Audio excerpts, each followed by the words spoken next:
ಜಯತಿ ಪರಾಶರಸೂನುಃ ಸತ್ಯವತೀ ಹೃದಯನಂದನೋ ವ್ಯಾಸಃ ಯಸ್ಯ ಆಸ್ಯ ಕಮಲಗಲಿತಂ ವಾङ्ಮಯಮೃತಂ ಜಗತ್ಪಿಬತಿ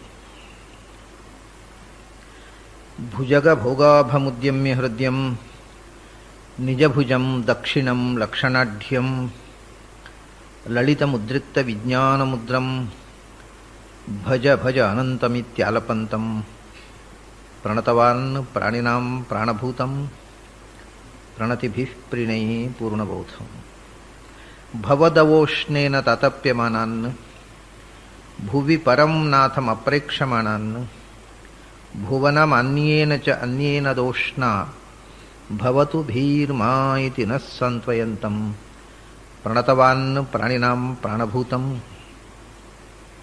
ಪ್ರಣತಿಭಿಃ ಪ್ರಣಯೇ ಪೂರ್ಣಬೋಧಂ. ನನ್ನ ಅಧ್ಯಾತ್ಮ ಬಂಧುಗಳೇ, ಆಚಾರ್ಯರಿಂದ ರಚಿತವಾದ ಭಕ್ತಿಗೀತೆಗಳಲ್ಲಿ ನಾವು ಹೆಚ್ಚಿನದ್ದೆಲ್ಲ ನಾನು ನೋಡಿದ್ದಾಯಿತು. ಇನ್ನು ಒಂದು ಸ್ತೋತ್ರ ಇದೆ, ಅದು ಆಚಾರ್ಯರ ಸ್ತೋತ್ರಗಳ ಜೊತೆಗೆ ಪ್ರಾಚೀನ ಪ್ರತಿಯಲ್ಲಿ ಇಲ್ಲ. ಆಚಾರ್ಯರ ಒಂದು ಗ್ರಂಥದ ಕೊನೆಯ ಮಂಗಲಾಚರಣ ರೂಪವಾಗಿ ಅದು ಮುದ್ರಣವಾಗಿದೆ. ಆಚಾರ್ಯರು ಬರೆದಂಥ ಪ್ರಕರಣಗಳಲ್ಲಿ ತತ್ವಸಂಖ್ಯಾನ ಅನ್ನುವುದು ಒಂದು. ಆ ತತ್ವಸಂಖ್ಯಾನ ಅಂದರೆ ಜಗತ್ತಿನಲ್ಲಿ ಪ್ರಮೇಯಗಳು ಎಷ್ಟು ಅನ್ನೋದನ್ನು ವಿವರಣೆ ಮಾಡ್ತಕ್ಕಂಥ ಪ್ರಮೇಯ ಪ್ರಮಾಣಗಳ ವಿಭಾಗ. ಜಗತ್ತಿನಲ್ಲಿ ಪ್ರಮಾಣದ ವಿವರ ಇಲ್ಲ. ಅದರಲ್ಲಿ ಒಂದು ದೃಷ್ಟಿಯಿಂದ ತತ್ವಸಂಖ್ಯಾನ ಅಂದರೆ ಪ್ರಮಾಣಗಳ ವಿಭಾಗವನ್ನು ಎಪಿಸ್ಟಮಾಲಜಿ ಅಂತಾರೆ. ಪ್ರಮೇಯಗಳ ಚಿಂತನೆಯನ್ನು ಒಂಟಾಲಜಿ ಅಂತಾರೆ ಇಂಗ್ಲೀಷ್ನಲ್ಲಿ. ಹಾಗೆ ತತ್ವಸಂಖ್ಯಾನ ಅಂದರೆ ಒಂಟಾಲಜಿ ಆಫ್ ಮಧ್ವಾಚಾರ್ಯ, ಅವರ ಸಿದ್ಧಾಂತದಲ್ಲಿ ಪ್ರಮೇಯಗಳನ್ನು ಹೇಗೆ ಪರಿಗಣಿಸುವುದು ಅಂತ. ಅದನ್ನು ಸ್ವತಂತ್ರ ಅಸ್ವತಂತ್ರ ಅಂತ ಎರಡು ಪ್ರಮೇಯ. ಸ್ವತಂತ್ರವಾದದ್ದು ಒಂದೇ, ಅಸ್ವತಂತ್ರವಾದದ್ದು ಅನೇಕ ಇವೆ. ಅದರಲ್ಲಿ ಜಡ ಚೇತನ ಹೀಗೆ ವಿಭಾಗ ಮಾಡಿಕೊಂಡು ಪ್ರಮೇಯಗಳನ್ನು ಸಂಗ್ರಹ ಮಾಡಿಕೊಡ್ತಕ್ಕಂಥ ಒಂದು ಗ್ರಂಥ. ಆ ಗ್ರಂಥವು ಆಚಾರ್ಯರು ಸ್ವತಃ ರಚಿಸಿದ್ದಲ್ಲ. ತತ್ವಸಂಖ್ಯಾನ ಅನ್ನುವ ಗ್ರಂಥದ ಉದ್ಧರಣ ಅದು. ಅದರಲ್ಲಿ ಅವರ ಸ್ವಂತ ಶ್ಲೋಕ ಅಲ್ಲ. ಆ ಶ್ಲೋಕಗಳನ್ನು ಇತಿ ತತ್ವಸಂಖ್ಯಾನೆ ಅಂತ ಕೊನೆಗೆ ಹೇಳ್ತಾರೆ ಅವರು. ತತ್ವಸಂಖ್ಯಾನ ಅನ್ನುವ ಗ್ರಂಥದಲ್ಲಿ ಈ ವಿಷಯಗಳು ಬಂದಿವೆ ಅಂತ ಅದನ್ನು ಸಂಗ್ರಹ ಮಾಡಿ ಕೊಟ್ಟದ್ದು. ಆ ತತ್ವಸಂಖ್ಯಾನದಲ್ಲಿ ತತ್ವಗಳ ವಿವರಣೆ ಮುಗಿದ ಮೇಲೆ ಮಂಗಲಾಚರಣೆ ಬರ್ತದೆ. 11 ಶ್ಲೋಕಗಳಿದೆ ಮಂಗಲಾಚರಣೆ. ಅದು ಸ್ವಲ್ಪ ಆಶ್ಚರ್ಯ. ಎಲ್ಲಿಯೂ ಆಚಾರ್ಯರು ಮಂಗಲಾಚರಣೆಯನ್ನು 10-12 ಶ್ಲೋಕ ಮಾಡಿದ್ದಿಲ್ಲ. ಕೊನೆಗೆ 1 ಶ್ಲೋಕ, ಪ್ರಾರಂಭದಲ್ಲಿ 1 ಶ್ಲೋಕ, ತಪ್ಪಿದರೆ 2 ಶ್ಲೋಕ ಇರೋದುಂಟು. ಇದು 11 ಶ್ಲೋಕಗಳನ್ನು ಆ ಗ್ರಂಥದ ಕೊನೆಯಲ್ಲಿ ಮಂಗಲಾಚರಣೆ ರೂಪವಾಗಿ ಸೇರಿಸಿದ್ದಾರೆ. ಹಾಗಾಗಿ ಈ 11 ಶ್ಲೋಕಗಳು ಕೂಡ ತತ್ವಸಂಖ್ಯಾನ ಅನ್ನುವ ಗ್ರಂಥದಲ್ಲೇ ಬಂದ ದೇವತಾ ಸ್ತೋತ್ರವನ್ನು ಆಚಾರ್ಯರು ಸಂಗ್ರಹಿಸಿಕೊಟ್ಟದ್ದು, ಆಚಾರ್ಯರು ಸ್ವತಃ ರಚನೆ ಮಾಡಿದ್ದು ಅನ್ನೋದ್ರ ವಿಷಯದಲ್ಲಿ ಕೂಡ ಒಂದು ಸಂದೇಹ ಇದೆ. ಇದು ಆಚಾರ್ಯರದ್ದೇ ಕೃತಿ ಅಥವಾ ಆಚಾರ್ಯರ ಉದ್ಧರಣವೋ ಅದು ಸ್ಪಷ್ಟ ಆಗುವುದಿಲ್ಲ. ಯಾಕೆಂದರೆ ಆಚಾರ್ಯರದ್ದೇ ಸ್ವತಂತ್ರವಾದ ಕೃತಿಯಾಗಿದ್ದರೆ ಅವರ ಸ್ತೋತ್ರಗಳ ಜೊತೆಗೆ ಋಷಿಕೇಶ ತೀರ್ಥರು ಬರೀತಿದ್ರು. ಅದನ್ನು ತತ್ವಸಂಖ್ಯಾನದ ಜೊತೆಗೆ ಬರೆದದ್ದರಿಂದ ಮತ್ತು ಅದರ ಕೊನೆಗೆ ಇತಿ ತತ್ವಸಂಖ್ಯಾನಂ ಸಂಪೂರ್ಣಂ ಅಂತ ಬರೀತಾರೆ. ಶ್ರೀಮದ್ ಆನಂದ ತೀರ್ಥ ವಿರಚಿತ ಭಗವತ್ಪಾದ ವಿರಚಿತಂ ಅನ್ನುವ ಮಾತನ್ನು ಬರೆಯೋದಿಲ್ಲ. ಅಂದ ಇದನ್ನು ಆಚಾರ್ಯರು ರಚನೆ ಮಾಡಿದರೆ ಆನಂದ ತೀರ್ಥ ಭಗವತ್ಪಾದ ವಿರಚಿತಂ, ಇವಾಗ ಶ್ರೀಸ್ತುತಿ ಉಂಟು, ವಿಶ್ವಸ್ಥಿತಿ ಪ್ರಳಯ ಸರ್ಗ ಮಹಾವಿಭೂತಿ ವೃತ್ತಿ ಪ್ರಕಾಶ ನಿಯಮಾವೃತಿ ಬಂಧಮೋಕ್ಷ. ಅದರಲ್ಲಿ ಇದು ಶ್ರೀಮದ್ ಆನಂದ ತೀರ್ಥ ಭಗವತ್ಪಾದಾಚಾರ್ಯ ವಿರಚಿತ ಶ್ರೀಸ್ತುತಿ ಸಮಾಪ್ತ ಅಂತ ಬರೀತಾರೆ. ಅದಕ್ಕೆ ಈಗ ಹೇಳುವ ರೂಢಿ ಇಲ್ಲದಿದ್ರು ಅದನ್ನು ಅಲ್ಲಿ ಬರೆದಿದ್ದಾರೆ. ಈಗ ಹೇಳುವುದನ್ನು ಎಲ್ಲ ಯದ್ವಾತದ್ವಾ ಮಾಡಿ ಹೇಳ್ತಾರೆ. ಪಾಠವೂ ಇಲ್ಲ, ಕೊಲಫೋನೂ ಇಲ್ಲ, ಎಲ್ಲ ಯದ್ವಾತದ್ವಾ ಆಗಿದೆ. ಆದರೆ ಇದರಲ್ಲಿ ಕೊಲಫೋನ್ನಲ್ಲಿ ಆಚಾರ್ಯರ ಹೆಸರಿಲ್ಲ. ಇತಿ ತತ್ವಸಂಖ್ಯಾನಂ ಸಂಪೂರ್ಣಂ ಅಂತ ಹೇಳ್ತಾರೆ. ಹಾಗಾದರೆ ಈ ಶ್ಲೋಕಗಳು, ಈ 11 ಪದ್ಯಗಳು ಕೂಡ ತತ್ವಸಂಖ್ಯಾನ ಅನ್ನುವ ಪ್ರಾಚೀನ ಗ್ರಂಥದಲ್ಲಿ ಬಂದ ದೇವತಾ ಸ್ತೋತ್ರ ರೂಪವಾದದ್ದನ್ನು ಶಿಷ್ಯರಿಗೆ ಉಪಯೋಗಕ್ಕೋಸ್ಕರ ಆಚಾರ್ಯರು ಉಲ್ಲೇಖ ಮಾಡಿದರೋ ಅಥವಾ ಆಚಾರ್ಯರೇ ಸ್ವತಃ ರಚನೆ ಮಾಡಿದರೋ ಅನ್ನುವುದನ್ನು ಖಚಿತವಾಗಿ ಹೇಳುವುದು ಕಷ್ಟ. ಆದರೆ ಆಚಾರ್ಯರ ಕೃತಿಯಲ್ಲಿ ಬಂದಿರುವಂತಹ ಸ್ತೋತ್ರ, ಹಾಗಾಗಿ ನಾವು ಅದರ ಅರ್ಥಾನುಸಂಧಾನಕ್ಕೆ ಆಚಾರ್ಯರು ನಮಗೆ ಕೊಟ್ಟ ಸ್ತೋತ್ರ, ಅವರು ರಚಿಸಿದ್ದೋ ಹಿಂದೆ ಇದ್ದದ್ದನ್ನು ಉದ್ಧರಣ ಮಾಡಿ ಕೊಟ್ಟದ್ದೋ ಅದು ಏನೇ ಇರಲಿ, ಆಚಾರ್ಯರು ನಮಗೆ ಕೊಟ್ಟ ಒಂದು ಅಪೂರ್ವವಾದ ಸ್ತೋತ್ರ. 12 ಸ್ತೋತ್ರ ಅಂತ ಈಗ ಪ್ರಸಿದ್ಧವಾದದ್ರಲ್ಲಿ ಅದನ್ನು ನಿತ್ಯ ಪಾರಾಯಣದಲ್ಲಿ 2ನೇ ಸ್ತೋತ್ರವಾಗಿ ಇದನ್ನು ಹೇಳ್ತಾರೆ. ಒಂದೇ ಒಂದ್ಯಂ ಅನ್ನೋದು ಮೊದಲನೇದ್ದು, 2ನೇದ್ದು ಇದು. ಆದರೆ 12 ಸ್ತೋತ್ರಗಳು ಅಂತ ಅನ್ನುವ ಸಂಖ್ಯೆ ಬಿಟ್ಟರು ಆಚಾರ್ಯರು ರಚಿಸಿದ ಸ್ತೋತ್ರಗಳನ್ನು ಕೊನೆಗೆ ಋಷಿಕೇಶ ತೀರ್ಥರು ಬರೆದಿಟ್ಟಿದ್ದಾರೆ. ಅದರಲ್ಲಿ ಎಲ್ಲ ಸ್ತೋತ್ರಗಳು ಇವೆ, ಇದು ಇಲ್ಲ. ಇದು ಇರುವುದು ತತ್ವಸಂಖ್ಯಾನ ಅನ್ನತಕ್ಕಂಥ ಗ್ರಂಥದ ಜೊತೆಗೆ. ಹಾಗಾಗಿ ಇದನ್ನು ನಾವು ಒಂದು ಆಚಾರ್ಯರ ಕೃತಿ ಅಂದರೆ ಆಚಾರ್ಯರು ಕೊಟ್ಟ ಕೃತಿ ಇಷ್ಟು ಖಚಿತವಾಗಿ ಹೇಳಬಹುದು. ಆಚಾರ್ಯರೇ ರಚಿಸಿದ್ದೋ ಅಥವಾ ಪ್ರಾಚೀನವಾದ ವೇದವ್ಯಾಸರು ರಚನೆ ಮಾಡಿದ್ದು, ಪ್ರಾಚೀನ ಗ್ರಂಥದಲ್ಲಿ ಇದ್ದದ್ದನ್ನು ಆಚಾರ್ಯರು ಉಲ್ಲೇಖ ಮಾಡಿದ್ದು, ಏನೇ ಆದರೂ ಸರಿ ಆಚಾರ್ಯರಿಗೆ ಸಮ್ಮತವಾದ ಸ್ತೋತ್ರ, ನಾವು ನಿತ್ಯ ಪಾರಾಯಣ ಮಾಡಬೇಕಾದಂಥ ಸ್ತೋತ್ರ, ಅದರಲ್ಲೇನೂ ವಿವಾದ ಇಲ್ಲ. ಆ ಸ್ತೋತ್ರದಲ್ಲಿ ಇದು ಒಂದು ರೀತಿಯಿಂದ ಒಂದು ಚಮತ್ಕಾರ ಏನು ಅಂದರೆ, ಈ ಸ್ತೋತ್ರದಲ್ಲಿ ಪೂರ್ತಿ 11 ಪದ್ಯಗಳಿವೆ. 11 ಪದ್ಯವೂ ಕೂಡ ಲಕ್ಷ್ಮೀನಾರಾಯಣರನ್ನು ಸ್ತೋತ್ರ ಮಾಡುತ್ತೆ. ಕೇವಲ ಲಕ್ಷ್ಮೀ ಸ್ತುತಿಯೂ ಇಲ್ಲ ಇದರಲ್ಲಿ, ಕೇವಲ ನಾರಾಯಣ ಸ್ತುತಿಯೂ ಇಲ್ಲ. ಇದು ಲಕ್ಷ್ಮೀನಾರಾಯಣ ರೂಪಗಳನ್ನು ಸಮಷ್ಟಿಯಾಗಿ ಸ್ತೋತ್ರ ಮಾಡತಕ್ಕಂಥ ಒಂದು ಸುಂದರವಾದ ಸ್ತೋತ್ರ. ಕೆಲವು ಕಡೆ ಲಕ್ಷ್ಮೀ ಸ್ತುತಿ ಮೇಲಕ್ಕೆ ಕಾಣಿಸುವುದಿಲ್ಲ, ಅದನ್ನು ನಾನು ತೋರಿಸಿದಾಗ ನಮಗೆ ಗೊತ್ತಾಗುತ್ತೆ. ಕೆಲವು ಕಡೆ ಸ್ಪಷ್ಟವಾಗಿ ಲಕ್ಷ್ಮೀ ಸ್ತುತಿಯನ್ನು ನಾರಾಯಣನ ಜೊತೆಗೆ ಮಾಡಿರತಕ್ಕಂಥ ಸ್ತೋತ್ರ. ಅದರ ಮೊದಲನೆಯ ಪದ್ಯ ಸ್ವಜನೋದಧಿ ಸಮೃದ್ಧಿ ಪೂರ್ಣಚಂದ್ರೋ ಗುಣಾರ್ಣವಃ ಅಮಂದಾನಂದ ಸಾಂದ್ರೋನ ಸದಾವ್ಯಾದ್ ಇಂದಿರಾಪತಿ. ಈಗ ಮುದ್ರಣವಾದಂಥ ಪಾಠದಲ್ಲಿ ಅಮಂದಾನಂದ ಸಾಂದ್ರೋನ ಪ್ರಿಯತಾಮ್ ಇಂದಿರಾಪತಿ ಅಂತ ಪಾಠ ಇರುವುದು. ಅದು ಪ್ರಾಚೀನ ತಾಡವಾಲೆಯಲ್ಲಿ ಎಲ್ಲಿಯೂ ಆ ಪಾಠ ಇಲ್ಲ. ಅದು ಯಾರೋ ಸರಿಯಾದಂಥ ಪಾಠ ಗೊತ್ತಿಲ್ಲದೆ ಇದ್ದವರು ಶ್ಲೋಕ ನೆನಪಾಗದೇ ಇದ್ದಾಗ ಮಾಡಿಕೊಂಡಂಥ ಪಾಠ ಹೊರತು ಅದು ಶುದ್ಧ ಪಾಠ ಅಲ್ಲ. ಆಚಾರ್ಯರ ಸಾಕ್ಷಾತ್ ಶಿಷ್ಯರು ಋಷಿಕೇಶ ತೀರ್ಥರು, ಅವರ ಅನಂತರ ಎಲ್ಲ ತಾಡುವಾಲೆಗಳು, ನಾನು ಕಂಡ ಎಲ್ಲ ತಾಡುವಾಲೆಗಳು, ರಘುವರಿಯ ತೀರ್ಥರು ಅಂತ ಅನಂತರ ಸುಮಾರು 17-18ನೇ ಶತಮಾನದ ಸ್ವಾಮಿಗಳು, ಪಲಿಮಾನ ಮಠದವರು. ರಘುವರಿ ತೀರ್ಥರು ಅಂತ ಉತ್ತರಾದಿ ಮಠದಲ್ಲಿ ಒಬ್ಬರು ಸ್ವಾಮಿಗಳಿದ್ದರು, ಪಲಿಮಾನ ಮಠದ ಸ್ವಾಮಿಗಳು. ಅವರು ಅದರ ನಂತರ ರಘು ರತ್ನ ತೀರ್ಥರು ಅಂತ ಒಬ್ಬರು, ಅವರು 19ನೇ ಶತಮಾನದವರು. ಅವರು ಬರೆದಿಟ್ಟಂಥ ದ್ವಾದಶ ಸ್ತೋತ್ರದ ಪುಸ್ತಕ, ಅದು ಪೇಪರ್ ಮ್ಯಾನುಸ್ಕ್ರಿಪ್ಟ್, ತಾಡ್ವಾಲೆ ಅಲ್ಲ, 19ನೇ ಶತಮಾನದಲ್ಲಿ ಇದ್ದಂಥ, ಅದರಲ್ಲಿಯೂ ಸದಾವ್ಯಾತ್ ಅಂತಿದೆ. ಅಂದ ಪರಿಮಾಣ ಮಠದಲ್ಲಿ 13ನೇ ಶತಮಾನದಿಂದ 19ನೇ ಶತಮಾನದ ತನಕ ಎಲ್ಲ ಹಸ್ತಪ್ರತಿಗಳಲ್ಲೂ ಕೂಡ ಸದಾವ್ಯಾತರಿದೆ, ಪ್ರಿಯತಾಮ್ ಇಂದಿರಾಪತಿ ಎನ್ನುವ ಪಾಠ ಇಲ್ಲ. ಸ್ವಜನೋದಧಿ ಸಮೃದ್ಧಿ ಪೂರ್ಣಚಂದ್ರ ಗುಣಾರ್ಣವಃ ಅಮಂದಾನಂದ ಸಾಂದ್ರೋನಃ ಸದಾವ್ಯಾತ್ ಇಂದಿರಾಪತಿ ಮೊದಲನೇ ಪದ್ಯದಲ್ಲೇ ಬಂತು. ಲಕ್ಷ್ಮೀಪತಿ ಅಂತ, ಅದೇ ಲಕ್ಷ್ಮಿಯ ಜೊತೆಗೇನೆ ನಾರಾಯಣನನ್ನು ಪ್ರತಿಯೊಂದು ಪದ್ಯದಲ್ಲೂ ಸ್ತೋತ್ರ ಮಾಡ್ತಾರೆ. ಇಂದಿರಾಪತಿ, ಲಕ್ಷ್ಮೀಪತಿಯಾದ ನಾರಾಯಣ ಎಂಥವನು ಅಂದರೆ ಸ್ವಜನೋದಧಿ ಸಮೃದ್ಧಿ ಪೂರ್ಣಚಂದ್ರ ಅಂತ. ಸ್ವಜನರು ಅಂದರೆ ಭಗವಂತನ ಜನರು ಅಂತ, ಭಗವಂತನ ಜನರು ಅಂತ ಒಂದು ಉಂಟ, ಅವನ ಪೈಕಿಯವರು, ಅವನ ರಿಲೇಟಿವ್ಸು, ಏನು ಭಗವಂತನ ಜನರು ಅಂದರೆ. ಅಂದರೆ ಸ್ವಜನರು ಅಂದರೆ ಸಾತ್ವಿಕರು ಅಂತ ಇಷ್ಟೇ ಅರ್ಥ. ಭಗವಂತನನ್ನು ಹಚ್ಚಿಕೊಂಡವರು ಭಗವಂತನ ಜನರು, ಭಗವಂತನನ್ನು ದ್ವೇಷಿಸುವವರು ಭಗವಂತನ ಜನರಲ್ಲ, ಇಷ್ಟೇ ಅಲ್ಲಿ ವಿಭಾಗ. ಭಗವಂತನ ಬಂಧುಗಳು ಅಥವಾ ಶತ್ರುಗಳು ಅಂತ ಯಾರೂ ಇಲ್ಲ. ಭಗವಂತನೇ ಸ್ಪಷ್ಟವಾಗಿ ಗೀತೆಯಲ್ಲಿ ಹೇಳ್ತಾನೆ, ನಮೇ ದ್ವೇಷ್ಯೋಸ್ತಿ ನ ಪ್ರಿಯ, ನನಗೆ ಶತ್ರುವೂ ಇಲ್ಲ, ನನಗೆ ಸ್ನೇಹಿತರೂ ಇಲ್ಲ. ಆದರೆ ಭಗವಂತನ ಮಂದಿ ಅಂತಿದ್ದಾರೆ. ಯಾಕಂದರೆ ಯಾರು ಭಗವಂತನನ್ನು ಭಕ್ತಿಯಿಂದ ಆರಾಧಿಸ್ತಾರೆ ಅವರು ಭಗವಂತನ ಜನರು, ಯಾರು ಭಗವಂತನನ್ನು ದ್ವೇಷಿಸ್ತಾರೆ ಅವರು ಭಗವಂತನ ಜನರಲ್ಲ. ಹಾಗಾಗಿ ಸ್ವಜನರು ಅಂದರೆ ಭಗವಂತನನ್ನು ಆರಾಧಿಸ್ತಕ್ಕಂಥ ಭಗವದ್ಭಕ್ತರು. ಭಗವದ್ಭಕ್ತರು ಅನ್ನುವ ಒಂದು ಕಡಲು ಅಂತಾರೆ ಆಚಾರ್ಯರು. ಭಗವದ್ಭಕ್ತರು ಅನ್ನೋದನ್ನು ಒಂದು ಕಡಲು ಅಂತ ಇಟ್ಟುಕೊಂಡ್ರೆ, ಭಗವಂತ ಏನು ಆ ಕಡಲಿಗೆ ಹುಣ್ಣಿಮೆಯ ಚಂದ್ರ ಅಂದರು. ಹುಣ್ಣಿಮೆಯ ಚಂದ್ರ ಮೂಡಿದಾಗ ಕಡಲು ಉಕ್ಕೇರಿ ಹರಿಯುತ್ತೆ. ಸಮುದ್ರದಲ್ಲಿ ಭರತ ಅಂತ ಹೇಳ್ತೇವೆ ನಾವು. ಈಗ ಭರತ, ಯಾಕೆಂದರೆ ಈ ಹುಣ್ಣಿಮೆ ಚಂದ್ರ ಮೇಲಕ್ಕೆ ಬಂದ, ನೀರು ಮೇಲಕ್ಕೆ ಬಂತು. ಅಂದರೆ ಇಡೀ ಭೂಮಿಯೂ ಕೂಡ ಚಂದ್ರನ ಕಡೆಗೆ ನೆಗೆಯುತ್ತೆ, ಚಂದ್ರನ ಸೆಳೆತಕ್ಕೊಳಗಾಗತ್ತೆ. ಭೂಮಿ ಭಾರವಾದ ವಸ್ತು ಆದ್ದರಿಂದ ಅದು ನೆಗೆದದ್ದು ಗೊತ್ತಾಗುವುದಿಲ್ಲ. ನೀರು ಹಗುರಾದದ್ರಿಂದ ಮೇಲಕ್ಕೆ ಚಿಮ್ಮುತ್ತೆ. ಆವಾಗ ದೊಡ್ಡ ದೊಡ್ಡ ತೆರೆಗಳು ಬರ್ತವೆ, ನೀರು ದಡಮೀರಿ ಸ್ವಲ್ಪ ಮೇಲಕ್ಕೆ ಬರುತ್ತೆ. ಹಾಗಾಗಿ ಭಗವಂತ ಒಂದು ಚಂದ್ರ, ಪೂರ್ಣಚಂದ್ರ, ಹುಣ್ಣಿಮೆಯ ಚಂದ್ರ. ಭಕ್ತರು ಅನ್ನುವುದು ಒಂದು ಕಡಲಿದ್ದ ಹಾಗೆ ಅಂತ. ಸ್ವಜನ ಉದಧಿ, ಭಗವದ್ಭಕ್ತರು ಅನ್ನತಕ್ಕವರು ಉದಧಿ ಅಂದರೆ, ಉದಾ ಅಂದರೆ ನೀರು, ಉದಧಿ ಅಂದರೆ ನೀರಿನ ನೆಲೆ, ಸಮುದ್ರ. ಅವರ ಸಮೃದ್ಧಿ, ಅವರ ಮಾನಸಿಕವಾಗಿ ಬೆಳೆಯಲಿಕ್ಕೆ ಮತ್ತು ಎಲ್ಲ ವಿಧದಿಂದಲೂ ಅವರು ಬೆಳೆಯಲಿಕ್ಕೆ, ಅವರು ಎತ್ತರಕ್ಕೇರಲಿಕ್ಕೆ, ಅವರನ್ನು ಮೇಲಕ್ಕೆ ಎಳೀತಕ್ಕಂಥ ಶಕ್ತಿ ಯಾವುದು ಅಂದರೆ ಅದು ಸಮುದ್ರವನ್ನು ಮೇಲಕ್ಕೆ ಎಳೆಯುವ ಶಕ್ತಿ ಚಂದ್ರ. ಹಾಗೆ ಭಕ್ತರನ್ನು ಮೇಲಕ್ಕೆ ಎಳೆದು ಉದ್ಧಾರ ಮಾಡತಕ್ಕ ಶಕ್ತಿ ಚಂದ್ರ ಹೇಗೆ, ಹಾಗೆ ಪೂರ್ಣಚಂದ್ರನಾಗಿರತಕ್ಕಂಥ ಭಗವಂತ. ಅದಕ್ಕೋಸ್ಕರ ಆಚಾರ್ಯರು ರಾಮಚಂದ್ರ ಅಂತಾರೆ, ಕೃಷ್ಣಚಂದ್ರ ಅಂತ. ಕೃಷ್ಣನನ್ನು ರಾಮನನ್ನು ಚಂದ್ರನಿಗೆ ಸಮೀಕರಿಸಿ ಹೇಳ್ತಾರೆ, ಅಥವಾ ಅವರನ್ನು ಸಮುದ್ರಕ್ಕೆ ಸಮೀಕರಿಸಿಯೂ ಹೇಳ್ತಾರೆ ಒಮ್ಮೊಮ್ಮೆ. ಹೀಗೆ ಪೂರ್ಣಚಂದ್ರ ಭಗವಂತ ಒಬ್ಬ ಹುಣ್ಣಿಮೆಯ ಚಂದ್ರ, ಭಕ್ತರು ಕಡಲು.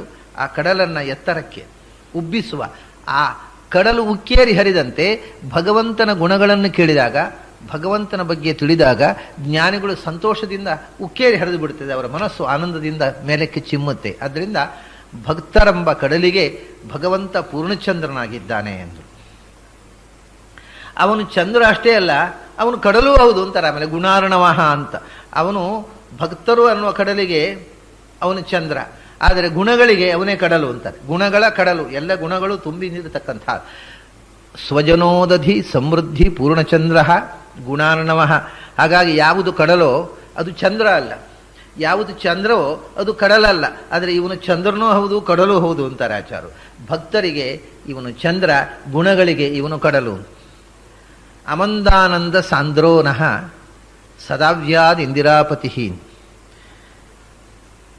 ಗುಣಾರ್ಣವಃ ಅಂದದ್ದರಲ್ಲಿ ಒಂದು ಗುಣವನ್ನು ಎತ್ತಿ ತೋರಿಸ್ತಾರೆ. ಯಾಕೆಂದರೆ ಭಕ್ತರಿಗೆ ಅವನು ಕೊಡುವಂತಹದ್ದು ಏನು ಅದು ಅವನಲ್ಲಿ ಪೂರ್ಣವಾಗಿದೆ. ಭಕ್ತರಿಗೆ ಭಗವಂತನ ಬಗ್ಗೆ ಕೇಳಿದಾಗ ಎಲ್ಲಿಲ್ಲದ ಸಂತೋಷ ಮನಸ್ಸಿನಲ್ಲಿ, ತಡೆಯಲಾಗದ ಆನಂದ ಉಕ್ಕೇರಿ ಹರಿತಾ ಇರ್ತದೆ. ಅದಕ್ಕೆ ಕಾರಣ ಏನು ಅಂದರೆ ಅದು ಆನಂದಮಯವಾದ ರೂಪ. ಅದರ ಬಗ್ಗೆ ನಮಗೆ ತಿಳಿದಷ್ಟು ಆನಂದ ಹೆಚ್ಚಿದ. ಅಮಂದ ಆನಂದ ಸಾಂದ್ರ ಅಂತ. ಅಮಂದ ಅಂದರೆ ಪೂರ್ಣವಾದ ಆನಂದದಿಂದ ಪೂರ್ಣವಾದ ಆನಂದ, ಅದು ಗುಣಗಳ ಕಡಲು. ಅದರಲ್ಲಿ ಒಂದು ಕಡಲಿನ ಒಂದು ಆಸ್ಪೆಕ್ಟು ಆನಂದ, ಆನಂದದ ಕಡಲು ಅಂತಾರೆ. ಅಮಂದವಾದ ಆನಂದದಿಂದ, ಪರಿಪೂರ್ಣವಾದ ಆನಂದದಿಂದ ತುಂಬಿದ ಕಡಲು, ಆನಂದದ ಸಾಗರ ಅವನು, ಆನಂದ ಸಮುದ್ರ. ಅಂಥ ಇಂದಿರಾಪತಿ ಲಕ್ಷ್ಮೀಪತಿಯು ನಮ್ಮನ್ನು ಸದಾ ಅವ್ಯಾತ್, ನಿರಂತರ ಎಂದೆಂದೂ, ಅಂದರೆ ಸಾರ್ವಕಾಲಿಕವಾದ ರಕ್ಷಣೆ ಅಂದರೆ ಮುಕ್ತಿ, ಇಲ್ಲಿಯೂ ರಕ್ಷಿಸಲಿ. ಸದಾ ರಕ್ಷಾರೂಪವಾಗಿರತಕ್ಕಂಥ, ಅನಂತ ಕಾಲದ ರಕ್ಷಾರೂಪವಾಗಿರತಕ್ಕಂಥ ಮುಕ್ತಿಯಿಂದ ನಮ್ಮನ್ನು ರಕ್ಷಿಸಲಿ ಅಂತ. ಅವ್ಯಾತ್ ರಕ್ಷಿಸಲಿ ಅಂತ ಹೇಳಿ, ಅವ್ಯಾತ್ ಅನ್ನುವುದಕ್ಕೆ ರಕ್ಷಿಸಲಿ ಅಂತ ಒಂದರ್ಥ. ನಮ್ಮ ಒಳಗೆ ಸದಾ ಪ್ರವೇಶಿಸಿ ನಮ್ಮನ್ನು ನಿರಂತರವಾಗಿ ಒಳ್ಳೆಯ ದಾರಿಯಲ್ಲಿ ಪ್ರೇರಿಸಲಿ. ಅವಧಾತ್ವಿಗೆ ರಕ್ಷಣೆ ಅಂತ ಅರ್ಥ ಇದೆ, ಪ್ರವೇಶ ಅಂತ ಅರ್ಥ ಇದೆ, ಜ್ಞಾನ ಅಂತ ಅರ್ಥ ಇದೆ. ಈ ಅನೇಕ ಅರ್ಥಗಳಿದೆ. ನಮಗೆ ಒಳಗೆ ಇದ್ದು ನಮ್ಮನ್ನು ಪ್ರೇರಿಸಲಿ, ನಮ್ಮ ಅಂತರ್ಯಾಮಿಯಾಗಿದ್ದು ನಮಗೆ ಜ್ಞಾನದ ವಿಕಾಸವನ್ನು ಕೊಡಲಿ, ನಮ್ಮನ್ನು ಸದಾ ರಕ್ಷಿಸಲಿ. ಹೀಗೆ ಅಮಂದ ಸ್ವಜನೋದಧಿ ಸಮೃದ್ಧಿ ಪೂರ್ಣಚಂದ್ರ ಗುಣಾರ್ಣವ ಅಮಂದಾನಂದ ಸಾಂದ್ರ ನಹ ಸದಾ ಅವ್ಯಾತ್. ರಕ್ಷಿಸಲಿ, ಯಾರನ್ನು ರಕ್ಷಿಸಲಿ ಅಂತ ಹೇಳುವುದು ಆಚಾರ್ಯರು ನಹ ಅಂತ ಹೇಳ್ತಾರೆ. ನಹ ಅಂದರೆ ಸ್ವಜನರನ್ನು, ಭಗವಂತನ ಎಲ್ಲ ಭಕ್ತರನ್ನು, ನಮ್ಮೆಲ್ಲರನ್ನೂ ಭಗವಂತ ರಕ್ಷಿಸಲಿ. ನಹ ಸದಾ ಅವ್ಯಾತ್ ಇಂದಿರಾಪತಿ. ಇವನು ಲಕ್ಷ್ಮಿಗೆ ಪತಿ ಅಂತ ಹೇಳಿದರು. ಲಕ್ಷ್ಮಿಗೂ ನಾರಾಯಣನಿಗೂ ಇರತಕ್ಕಂಥ ಸಂಬಂಧ ಏನು? ಈ ಕಡಲು, ಭಕ್ತರು ಅನ್ನುವ ಕಡಲಿಗೆ ಅವನು ಚಂದ್ರ ಅಂತ. ಲಕ್ಷ್ಮಿಗೆ ಏನು ಅವ? ಅವಾಗ ಲಕ್ಷ್ಮಿಗೂ ಅವನ ಚಂದ್ರ ಅಂದರು. ಆದರೆ ಲಕ್ಷ್ಮಿಯನ್ನು ಕಡಲು ಅಂತ ಹೇಳುವುದಿಲ್ಲ ಅವರು. ರಮಾಚಕೋರಿ ವಿಧವೇ ದುಷ್ಟ ಸರ್ಪೋದವಹ್ನಯೇ ಸತ್ಪಂಥ ಜನಗೇಹಾಯ ನಮೋ ನಾರಾಯಣಾಯತೆ. ರಮಾಚಕೋರಿ ವಿಧವೇ, ರಮೆ ಒಬ್ಬಳು ಒಂದು ಪಕ್ಷಿ ಅಂತ ಹೇಳ್ತಾರೆ. ಯಾವುದು ಅಂದರೆ ಚಕೋರ ಪಕ್ಷಿ. ಚಕ್ರವಾಕ ಮತ್ತು ಚಕೋರ ಎರಡು ಪಕ್ಷಿಗಳ ಬಗ್ಗೆ ಕವಿಗಳೇ ಹೇಳ್ತಾರೆ. ಹೌದೋ ಅಲ್ವೋ ನಾನು ಪರೀಕ್ಷೆ ಮಾಡಿ ನೋಡಿಲ್ಲ. ಈ ಎರಡು ಪಕ್ಷಿಗಳಿಗೆ ಚಕ್ರವಾಕ ಮತ್ತು ಚಕೋರ. ಚಕ್ರವಾಕ ರಾತ್ರಿ ಇಡೀ ಉಪವಾಸ ಕೊಡುತ್ತೆ ಅಂತೇಳಿ.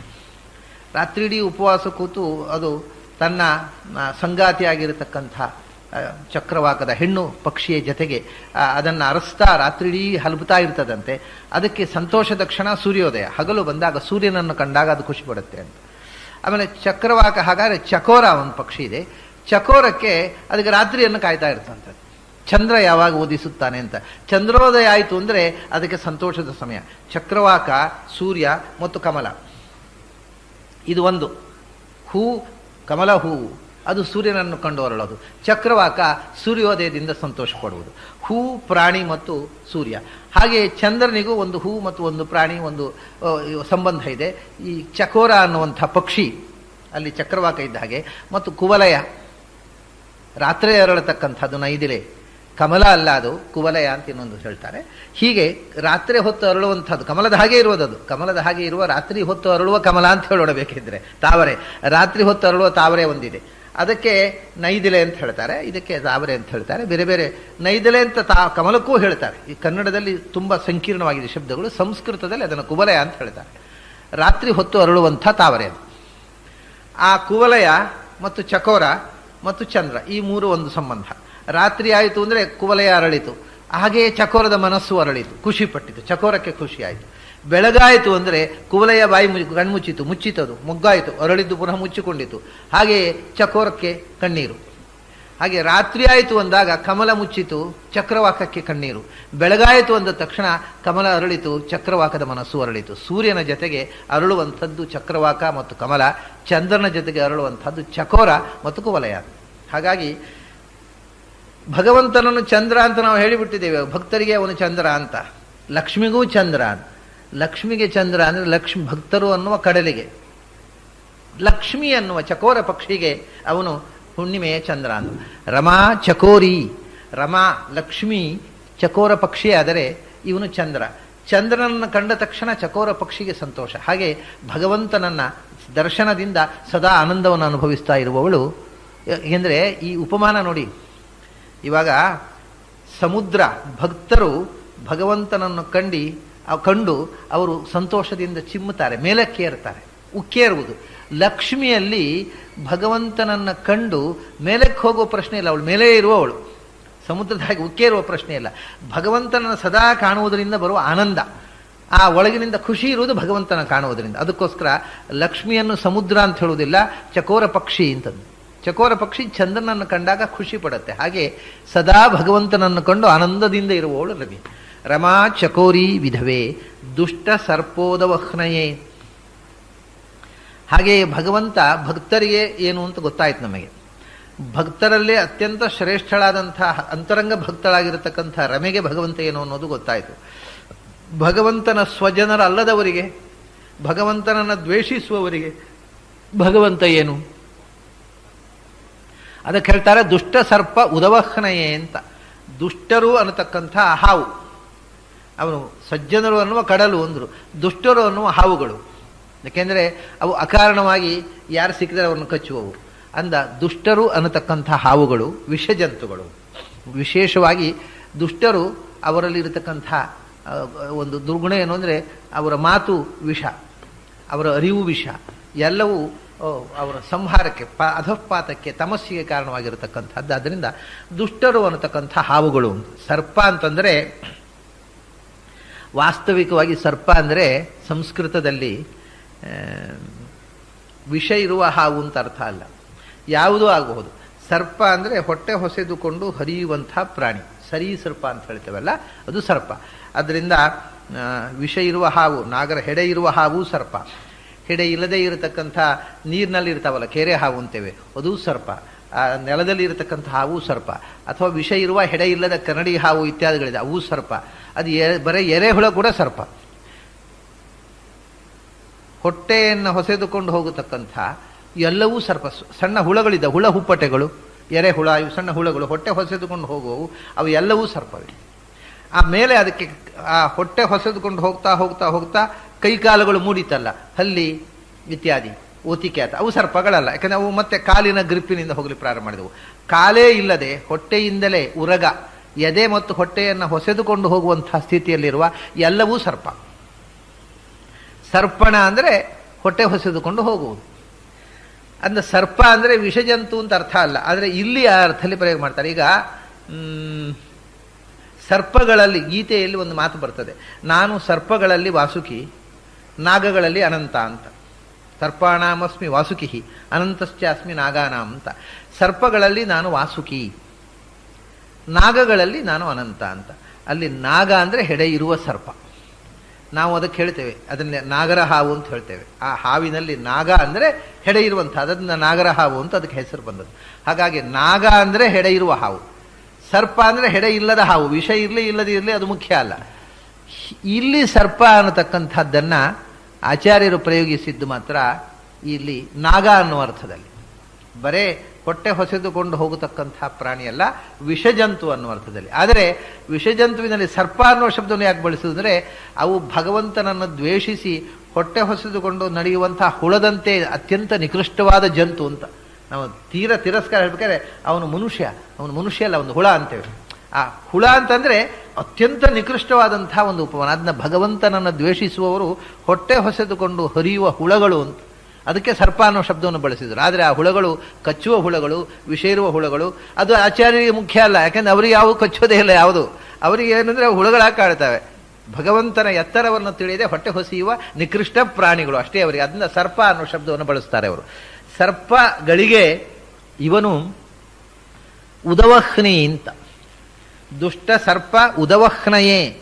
ಉದವಹ್ನಿ ಅಂದರೆ ನೀರಿನಲ್ಲಿರುವ ಬೆಂಕಿ, ಅಂದರೆ ಅದಕ್ಕೆ ಸಮುದ್ರದಲ್ಲಿ ಒಂದು ಬೆಂಕಿ ಇದೆ ಅಂತ ಹೇಳ್ತಾರೆ, ಒಡವಾನಲ ಅಂತ. ಅದು ಎಲ್ಲಕ್ಕಿಂತ ಪ್ರಚಂಡವಾದ ಬೆಂಕಿ. ಈ ಹುಳಗಳಿಗೆ ಆ ಪ್ರಚಂಡವಾದ ಬೆಂಕಿಗೆ ಬಿದ್ದ ಪತಂಗಗಳ ಹಾಗೆ ಅಂದದ್ದು. ಇವುಗಳನ್ನು ಕೊಲ್ಲಿಕ್ಕೆ ಅಷ್ಟು ದೊಡ್ಡ ಬೆಂಕಿ ಬೇಡ. ಅದನ್ನ ಭಗವಂತನ ಬೆಂಕಿಯ ಮುಂದೆ ಈ ಹುಳಗಳು, ನಾವು ಯಾವಾಗಲೂ ಬೆಂಕಿಯಲ್ಲಿ ಪತಂಗ ಬಿದ್ದ ಹಾಗೆ, ಈ ದೀಪದ ಹತ್ರ ಸಣ್ಣ ಸಣ್ಣ ಹುಳುಗಳು ಹಾಗೆ. ಸರ್ಪ ಅಂತ ಅನ್ನೋದನ್ನು ಆಚಾರ್ಯರು ಪತಂಗ ಅನ್ನುವಂಥ ಹುಳಗಳು ಅವು ಏನಾಗ್ತವೆ, ಪ್ರಳಯ ಕಾಲದ ಬೆಂಕಿ. ಉದವಹ್ನಿ ಅಂದರೆ ನೀರು ಪ್ರಳಯ ಕಾಲದಲ್ಲಿ ಇರತಕ್ಕಂಥ ಪ್ರಳಯೋದಧಿಯಲ್ಲಿ ಮೂಡಿ ಬಂದ ಬೆಂಕಿ. ಅದು ಇಡೀ ಜಗತ್ತನ್ನು ಸುಡತಕ್ಕಂಥ ಬೆಂಕಿ, ಸಮಸ್ತ ವಿಶ್ವವನ್ನು ಸಂಹಾರ ಮಾಡತಕ್ಕ ಬೆಂಕಿಯಲ್ಲಿ ಇವು ಹುಳಗಳಂತೆ ಬಿದ್ದು ಉರಿದು ಹೋಗ್ತವೆ. ಭಗವಂತ ಅನ್ನುವ ಬೆಂಕಿಯಲ್ಲಿ ಈ ದುಷ್ಟತನದ ತಮೋಗುಣದ ರಾಕ್ಷಸಿ ಸ್ವಭಾವದ ಮಂದಿಗಳು ಅನ್ನತಕ್ಕ ಹುಳಗಳು ಆ ಬೆಂಕಿಯಲ್ಲಿ ಬಿದ್ದು ಹುರಿದು ಹೋಗ್ತವೆ, ನಾಶವಾಗಿ ಹೋಗ್ತವೆ. ಹಾಗಾಗಿ ಇವನು ಸಮುದ್ರ, ಚಂದ್ರನ ಸಮುದ್ರ, ಭಕ್ತರೆಂಬ ಸಮುದ್ರಕ್ಕೆ ಪೂರ್ಣಚಂದ್ರ, ಲಕ್ಷ್ಮಿ ಎಂಬ ಚಕೋರನಿಗೆ ಇವನು ಪೂರ್ಣಚಂದ್ರ, ಚಕೋರಕ್ಕೆ ಇವನು ಪೂರ್ಣಚಂದ್ರ. ಹಾಗೆ ದುಷ್ಟರು ಅನ್ನುವ ಹುಳಗಳಿಗೆ ಇವನು ಕಾಳ್ಗಿಚ್ಚು, ಪ್ರಳಯಾಗ್ನಿ, ದುಷ್ಟ ಸರ್ಪೋದ ವಹ್ರಯೇ. ಸತ್ಪಾಂಥ ಜನಗೇಹಾಯ. ಬೇರೆ ಬೇರೆ ರೂಪಕಗಳ ಮೂಲಕ ಭಗವಂತನ ಹಿರಿಮೆಯನ್ನ, ಇದು ಅಪ್ಪಟ ಕವಿಗಳು ಮಾಡೋ ಕೆಲಸ. ಆಚಾರ್ಯರು ಈ ಥರ ಕಾವ್ಯದಮಯವಾಗಿ ಆಲಂಕಾರಿಕವಾಗಿ ಹೇಳೋದು ಬಹಳ ಕಡಿಮೆ. ಇದರಲ್ಲಿ ಹೇಳ್ತಾರೆ ಸತ್ಪಾಂಥ ಜನಗೇಹಾಯ. ಆಮೇಲೆ ಅವನು ಸತ್ಪಾಂಥ ಜನ, ಸಜ್ಜನರಿದ್ದಾರಲ್ಲ, ಇದು ದುಷ್ಟರಾಯಿತು. ಸಜ್ಜನರು ಅಂತಂದರೆ ಒಳ್ಳೆಯ ರೀತಿಯಿಂದ ಬದುಕುವವರು, ಪ್ರಾಮಾಣಿಕವಾಗಿ ಬದುಕುವವರು, ಧರ್ಮದ ದಾರಿಯಲ್ಲಿ ನಡೆಯುವವರು. ಆ ಸಜ್ಜನರು ಕೂಡ ಪಥಿಕರು, ಪಾಂಥ ಜನರು ಅಂತ. ಯಾವುದು ಪಂಥ?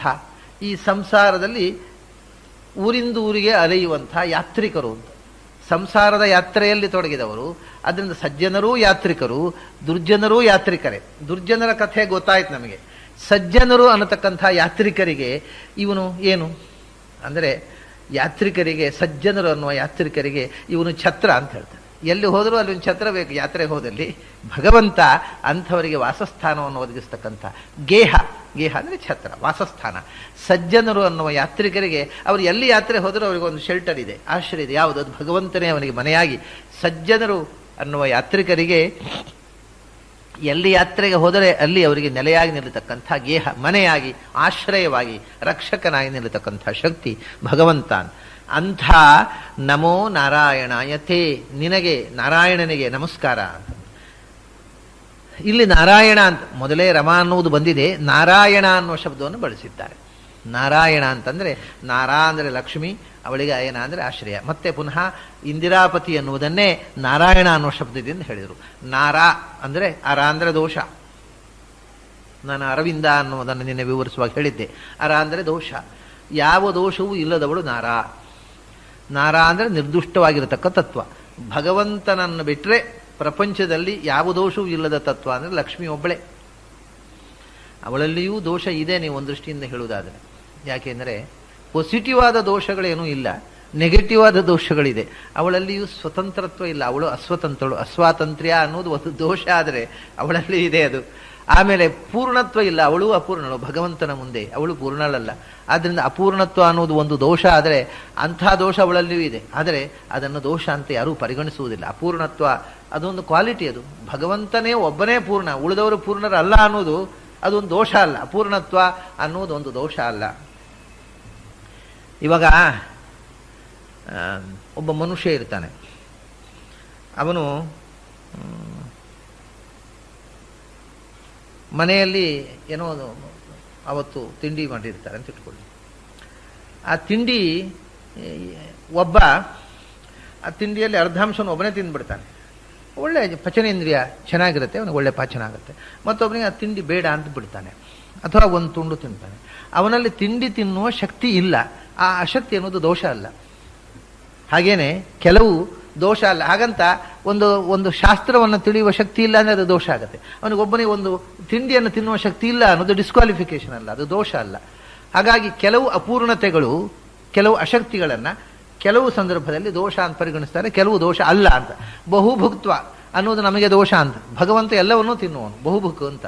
ಆದರೆ ಈ ಮನುಷ್ಯರಿಗೆ ಅವನು ಸಿಕ್ಕಿದ್ದೆಲ್ಲ ತಿಂತಾನೆ ಅಂದರೆ ಅದು ಡಿಸ್ಕ್ವಾಲಿಫಿಕೇಶನ್. ಅಯ್ಯೋ ಏನು ಸಿಕ್ಕಿದ್ರೆ ತಿಂತಾನಪ್ಪ ಅವನು ಬಹುಭುಕ್ ಅಂತ. ಅಂದರೆ ಒಬ್ಬನಿಗೆ ಗುಣವಾದದ್ದು ಇನ್ನೊಬ್ಬನಿಗೆ ಗುಣವಾಗದೇ ಇರಬಹುದು. ಒಬ್ಬನಿಗೆ ಕ್ವಾಲಿಫಿಕೇಶನ್ ಅನ್ನೋದು ಇನ್ನೊಬ್ಬನಿಗೆ ಡಿಸ್ಕ್ವಾಲಿಫಿಕೇಶನ್ ಆಗಬಹುದು. ಆಗ ಜೀವರಿಗೆ, ಭಗವಂತನನ್ನು ಬಿಟ್ಟು ಉಳಿದವರಿಗೆ ಅಪೂರ್ಣತ್ವ, ಅಸ್ವತಂತ್ರತ್ವ ಅನ್ನೋದು ದೋಷ ಅಲ್ಲ. ಆ ದೃಷ್ಟಿಯಿಂದ ಯಾವ ದೋಷವೂ ಇಲ್ಲದೆ ಇದ್ದವಳು ನಾರಾ, ಅರ ಇಲ್ಲದವಳು ನಾರಾ. ಅಂದರೆ ಲಕ್ಷ್ಮಿ ಒಬ್ಬಳೆ. ಯಾಕೆಂದರೆ ದೋಷ ಅಂತಂದರೆ ನಾವು ತೆಗೆದುಕೊಳ್ಳತಕ್ಕಂಥದ್ದು ಅಸ್ವತಂತ್ರತ್ವ ಅಥವಾ ಅಪೂರ್ಣತ್ವ. ದೋಷ ಅಂದರೆ ಸಂಸಾರ, ಸಂಸಾರ ಬಂಧನವೇ ದೋಷ. ಇನ್ಯಾವ ದೋಷವನ್ನು ದೋಷ ಅಂತ ಪರಿಗಣಿಸುವುದಿಲ್ಲ ಶಾಸ್ತ್ರ. ಯಾಕೆಂದರೆ ಮುಕ್ತಿಗೆ ಹೋದ ಮೇಲೂ ಭಗವದ್ ಅಧೀನತ್ವ ಇರ್ತದೆ. ಅದು ದೋಷ ಆಗಿದ್ದರೆ ಮುಕ್ತಿಯಲ್ಲೆಲ್ಲ ದೋಷಗಳು ಪರಿಹಾರ ಆಗಬೇಕಲ್ಲ. ಅದರಿಂದ ತ್ರಿಗುಣಗಳಿಂದ, ಗುಣದ ಬಂಧನದಿಂದ, ಸತ್ವರಜ ಸ್ತಮೋ ಗುಣಗಳಿಂದ ಬಂದಿರತಕ್ಕಂಥ ಬಂಧನವೇ ದೋಷ ಹೊರತು ಉಳಿದದ್ದು ಯಾವುದೂ ದೋಷ ಅಲ್ವೇ ಅಲ್ಲ. ಆ ದೋಷ ಇಲ್ಲದೆ ಇರುವವರು ಅಂದರೆ ಲಕ್ಷ್ಮಿ ಒಬ್ಬಳೆ. ಬ್ರಹ್ಮದೇವರಿಗೂ ಸಂಸಾರ ಬಂಧ ಇದೆ. ಆದ್ದರಿಂದ ನಾರಾ ಅಂತ ಅನ್ನತಕ್ಕಂಥ ಶಬ್ದಕ್ಕೆ, ಭಗವಂತನನ್ನು ಬಿಟ್ಟರೆ ಎರಡನೇ ಆ ನಾರಾ ಅನ್ನುವ ಶಬ್ದಕ್ಕೆ ವಾಚ್ಯರಾಗಿರ್ತಕ್ಕಳು ಲಕ್ಷ್ಮಿ ಒಬ್ಬಳೆ. ಅರ ಅಂದರೆ ದೋಷ ಅಂದರೆ ಸಂಸಾರ ದೋಷವೇ, ಉಳಿದದ್ದನ್ನು ದೋಷ ಅಂತ ಪರಿಗಣಿಸುವುದಿಲ್ಲ. ಸಂಸಾರ ಇರುವವರು, ಸಂಸಾರ ಇಲ್ಲದವರು. ಸಂಸಾರ ಇಲ್ಲದವರು ಇಬ್ಬರೇ, ಲಕ್ಷ್ಮಿ ಮತ್ತು ನಾರಾಯಣರು. ಉಳಿದವರೆಲ್ಲ ಸಂಸಾರ ಬಂಧನಕ್ಕೊಳಗಾದವರು. ಆದ್ದರಿಂದ ಸಂಸಾರ ಇಲ್ಲದವಳಾದ, ಸಂಸಾರದ ದೋಷದ ಸ್ಪರ್ಶ ಇಲ್ಲದವಳಾದ ಲಕ್ಷ್ಮೀ ನಾರಾ. ಅವಳಿಗೆ ಅಯನ ಅಂದರೆ ಆಶ್ರಯ, ಗೃಹ, ಶೆಲ್ಟರ್ ಆದವನು ಭಗವಂತ. ಹೀಗೆ ಮೊದಲು ಏನು ಹೇಳಿದರು, ಪಥಿಕರು, ಸಜ್ಜನರು ಅನ್ನುವ ಯಾತ್ರಿಕರಿಗೆ, ಪಾಂಥರಿಗೆ ಇವನು ಮನೆ. ಆದರೆ ಲಕ್ಷ್ಮಿಗೆ ನಿತ್ಯ ಮನೆ ಎಂದರು. ಇವರಿಗೆ ಯಾತ್ರೆಗೆ ಹೋದಾಗ ಧರ್ಮಛತ್ರದ ಹಾಗೆ, ಇದಾಗಲ್ಲ. ಲಕ್ಷ್ಮಿಗೆ ಸದಾ ಅಯನ ಆಶ್ರಯ. ಈ ರೀತಿ ಸತ್ಪಾಂಥ ಜನಗೇಹಾಯ ನಮೋ ನಾರಾಯಣಾಯತೆ.